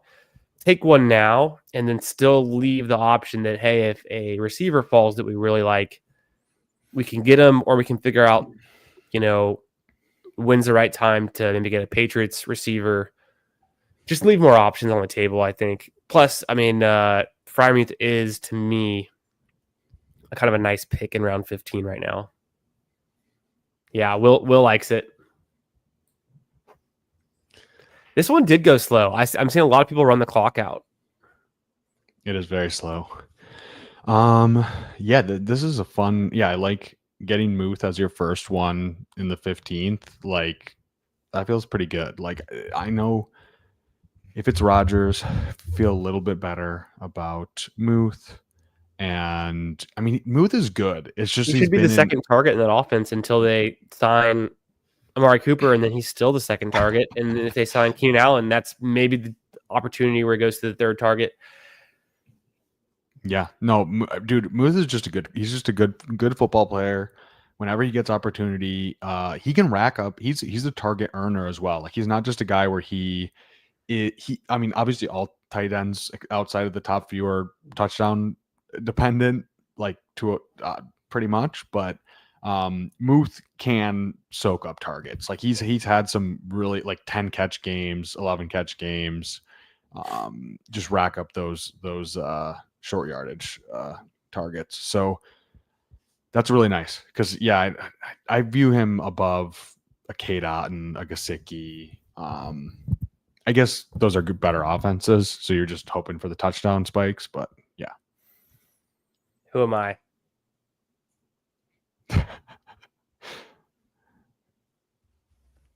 Arnold. Dude, I smoked a stogie last night. I saw that. How was it? It was good. I hadn't smoked one in a long time. Smoke them if you got them. Yeah, I think we definitely have to do. Well, I guess I don't know how you would do that. I was gonna say maybe I can do a stogie stream on an episode. I would just take my laptop and go in my backyard and sit on the porch. Yeah, there you go. I think we should do that for one stream. Set it up. That'd be a fun way to start it if we had a guest who I don't know if anyone promotes the fact they're like a cigar aficionado in the Bestball community, but if someone probably is, if someone's into it, that'd be a really funny way to do it. That would. Very chill way to do it. It'd be a good little 15-minute segment, and then we pop into a draft or something. That'd be great. Yeah, man, I'm excited for this summer. Yeah, it's crazy. It's still so early in June. I think once August rolls around, we're gonna be, it'll be fun. I get some big guests. I like the mix of guests we've been getting on, and ripping some drafts. It's always a good time. Good people in the Bestball community, and it's been, like you said, by the time we get to August, we're going to be a well-oiled machine. We're going to be running 100% full steam. We'll have the clips, we'll have the overlays, everything finely tuned. Ooh, is Jarquez Hunter a guy we should tack onto this one with Stafford, or do we keep? No. We need to take a tight end or receiver. Yeah. Do you want to go Juwan? I think so. I think I do. I think Juwan is like the perfect grab tight end Juwan for this team. I got too excited for a second there. I was no. We definitely could have done it. It's not the craziest thing. Don't go crazy. I think we're just Demario running went back though. Sorry about that. Sorry, go ahead. Oh, nothing. Demario went 15-10. So I don't know. I don't get Demario much anyways. So I guess not meant to be. Yeah, and then I think, we can a 2-2 would be nice. It kind of screws us on the week 8 bye. True. So I mean, maybe it's worth it, but it maybe just is not the most sound pick. We could also do a little Terrence Ferguson for some upside, unless you're more of a Higbee guy. I think they're both viable. I think we probably go Ferg for the upside. We got Theo. I kind of think so. We got Theo Johnson as a bring back on Las Vegas. Not a huge Theo Johnson guy, but I don't think it's. I'm not either. play. I don't even know. He's like a 90% Burton Strange, who I'm also not very excited about. But we could go Slayton and then just take a tight end. Ooh, I kind of like Slayton, if Slayton. he's there. He's still there. there. He's there. Yeah, he's there. I kind of do like that. That's like the obvious, sexy best ball receiver pick that everyone likes. So you think Slayton over Butte?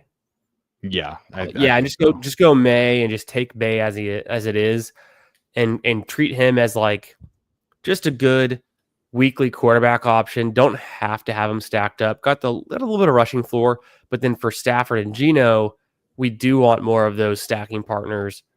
I guess we already had Scattaboo for the bring back, but it doesn't hurt to get one more. Yeah, is that it's at Las Vegas too, so dome game, Jackson Dart to Darius Slayton for all the money. Yeah, 100%. I think this team has come together really nicely. Bindles, give me a little rundown on this team. Let me know your thoughts. Run through it for us. Yeah, we got naked Drake May, which is always a good sight. Gives you, I think he's gonna run a ton this year. Got Josh McDaniels there. So it's perfectly fine to have a naked Drake May. Stafford stacked up with Devontae, our third round pick, first wide receiver. So that was why we pulled him up. We got Geno double stacked with Myers, Besh, and then we got the Scatterbo and Slayton bringbacks.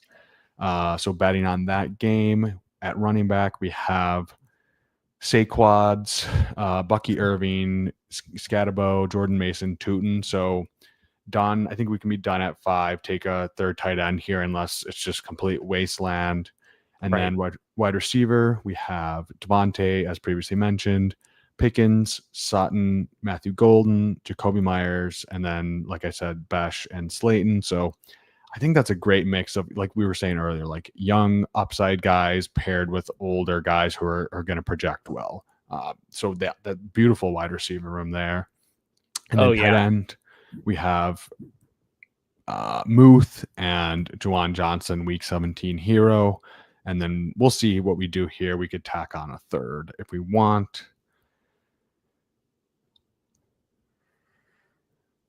Yeah, I was going to say, are there any running backs here?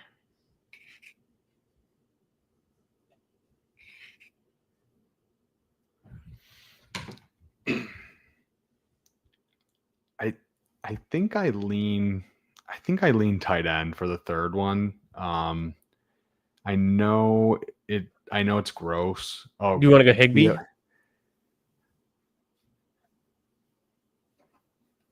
Theo Johnson, Conklin, and Ferguson all got drafted.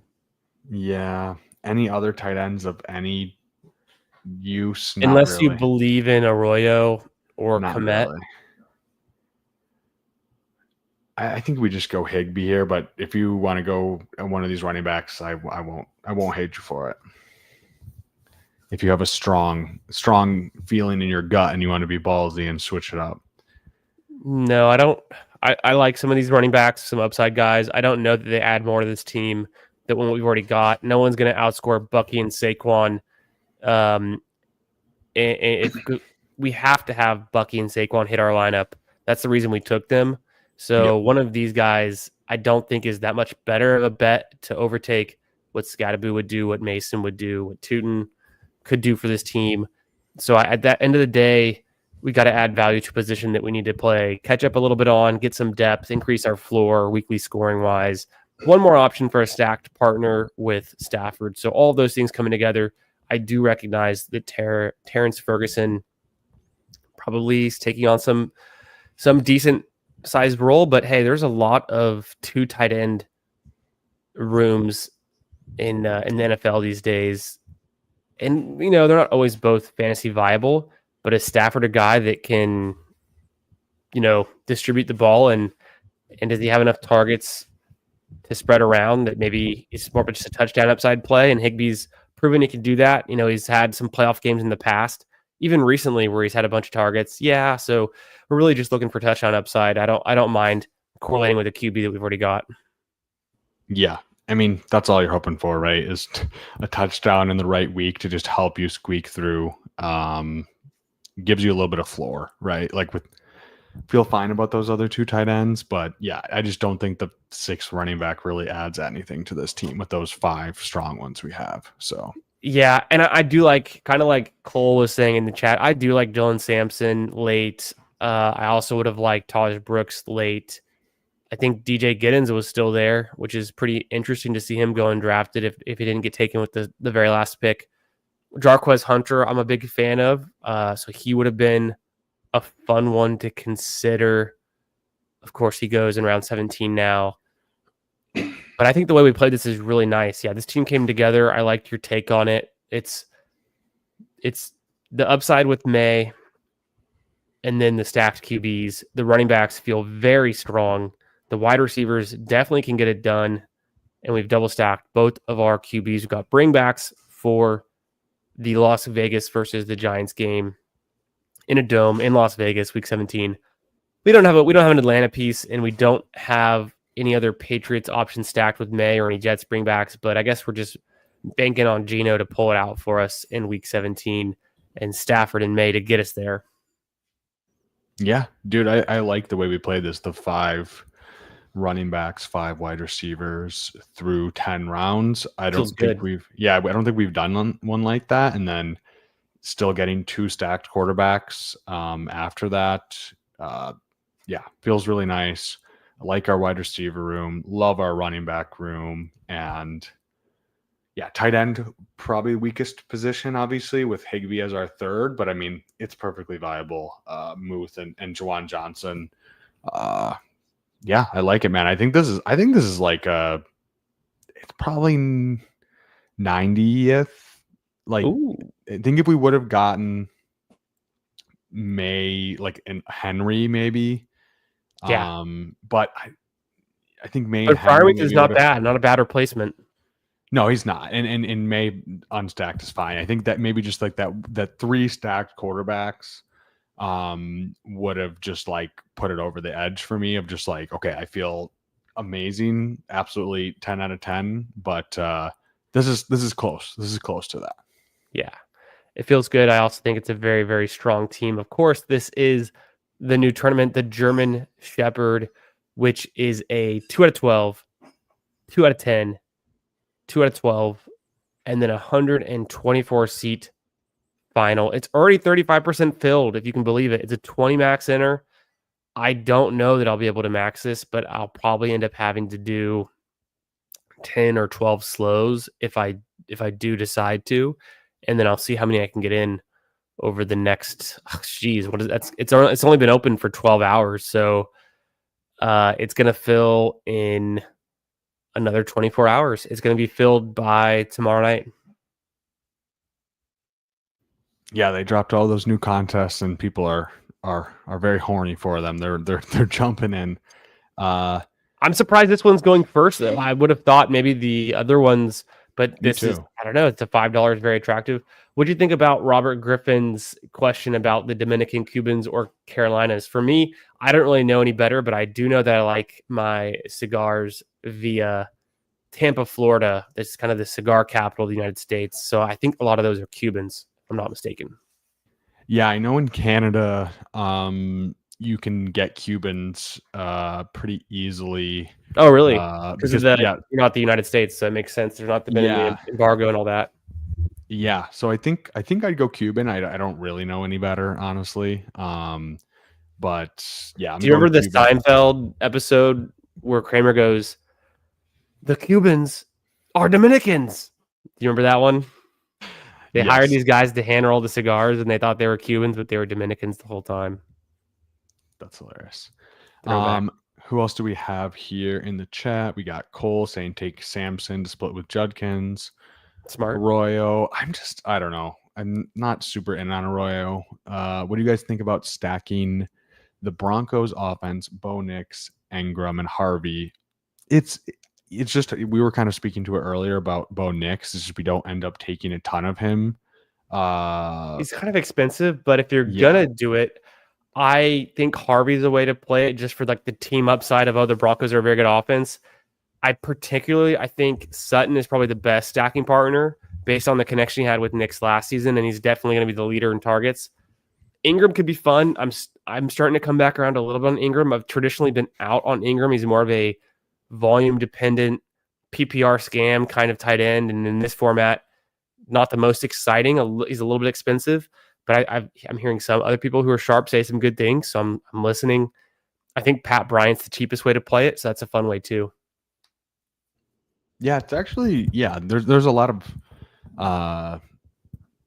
like Ingram is you could double tap an Ingram and a Bo Nix kind of in the similar range there if you wanted, and then tack on Pat Bryant later. So yeah, there's a lot of ways to play. I don't end up taking a lot of Sutton. We did in this draft.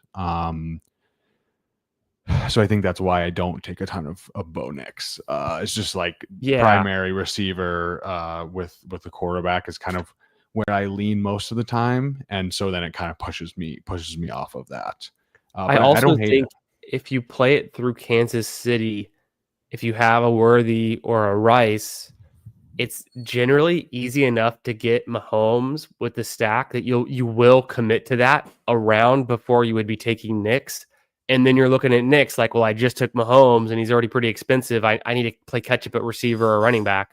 So that's kind of where I end up going. Of another reason I don't have a ton of Nix. We got Cole asking who's going to be the number one receiver in Cleveland if Amari Cooper goes back with Judy. I think it's still Judy. I don't know. Yeah. The weird stuff with Amari switching teams. I don't know. It's weird. Like, I think that was mostly situation based. So it's like, I'm not sure. I don't know. Personally, this is my take. I don't know if he's like, I don't think that's 100% he's washed. It's also just like a weird situation. Like, none of those receivers, other than just Shakir getting a bunch of just very short targets and yak stuff, was really doing anything other than just like random touchdowns. So I'm still going Judy there. Deontay, I don't even know if he's going to make the team with the way he's been acting. So it's definitely Judy for me. I mean, he had, how many targets did he have last year? It was a crazy amount. Finished as a top 12 receiver in PPR scoring. So yeah. Yeah, with Amari Cooper, had the wrist injury too last season pretty early on that messed him up. I don't know. It's hard to call the end. It's hard to call the cliff. Amari Cooper did not look like himself last season. That was pretty shocking. Came quick. And there's definitely the fear, TX politics, about Keenan and Amari both retiring. I'm trying not to get too heavy in the Keenan Allen bags. I'm staying below 8%, closer to that 4% mark. But when it makes sense to mix him in, when you don't necessarily need to rely on him, he's practically free. I think it makes sense. We got him in round 18 in that Bestball Mania we did with Emocowboy, and I think it made sense there where we already had 6 receivers we felt comfortable calling it a day on. We make him our 7th. So it made sense there, but I totally agree. I'm not drafting a ton of Keenan Allen. I almost think it's worth just waiting to see where he goes, if he does go somewhere, and then maybe he rises 4 rounds, 5 rounds, the most expensive, like we were kind of playing the thought experiment. If he goes to the Steelers or the Titans, maybe he goes in around 10 or 11. That'd be like the most expensive case. Even then, I think he's still, you don't gain so much if you're taking him now and he rises there. You can still get him later. And then if he retires and you're drafting him like 20% of your teams now, you lose a ton of potential value, and you're not spreading your bets across 18th, 17th round picks for other options that could end up being guys that hit in a big way. Think back a few years to obviously like the Puka Kyron example, where just a lesson learned would be like if you had 20% or 30% of any given 17th or 18th round pick, you're just excluding your ability to have to hit on other guys that if you kind of spread those picks around, in the late rounds, you might be able to get some of those hits. So I've always found that you have more at risk if you're overexposed to a certain player than if you're slightly fading them or full fading them. Couldn't have said it better myself. Candyman, how is the rest of your week looking like? I know you said you have Steve coming on tomorrow night, but why don't you big X the plug yourself for the rest of the week? Yes, definitely. I've got some good stuff coming up this week. Got Steve from the Fanspeak Network coming on tomorrow.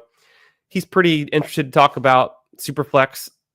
We'll see if we get there. I think I'll try to do some of these newer tournaments. But we'll see. Or eliminators. We might get into some eliminators too. I'm wanting to get some more volume in those. Wednesday, I'm having Anthony from Bestball on call on the channel. We're going to draft together. Should be a lot of fun. And then TBD for the rest of the week. Got some things in the mix. But Bestball drafts every day. Get into these new tournaments. I mean, like I said, the German Shepard's going to fill in the next 24 hours. So get your drafts in, stay up late, or enter them in slows if you want to max it. Some people tend to think it was a pretty good tournament to get into, so maybe it's worth maxing if you're limiting the tournaments you're entering over the summer. I think it's an interesting idea. But yeah, going to be drafting more teams all summer and more Ballsy episodes to come, more Ballsy shows. Super fun tonight. Glad we got to have Emo on and looking forward to more, my man. Yeah, you guys, Candyman, rising star, really been putting in the work. Great guests, great banter, and yeah, man, the consistency speaks for itself. So we're going to be here every Monday night, alternating channels. So be sure to like and subscribe to both of us. Turn on that bell in case we do some impromptu streams. And yeah, shout out to Emocowboy for hopping on with us. A real Houston OG.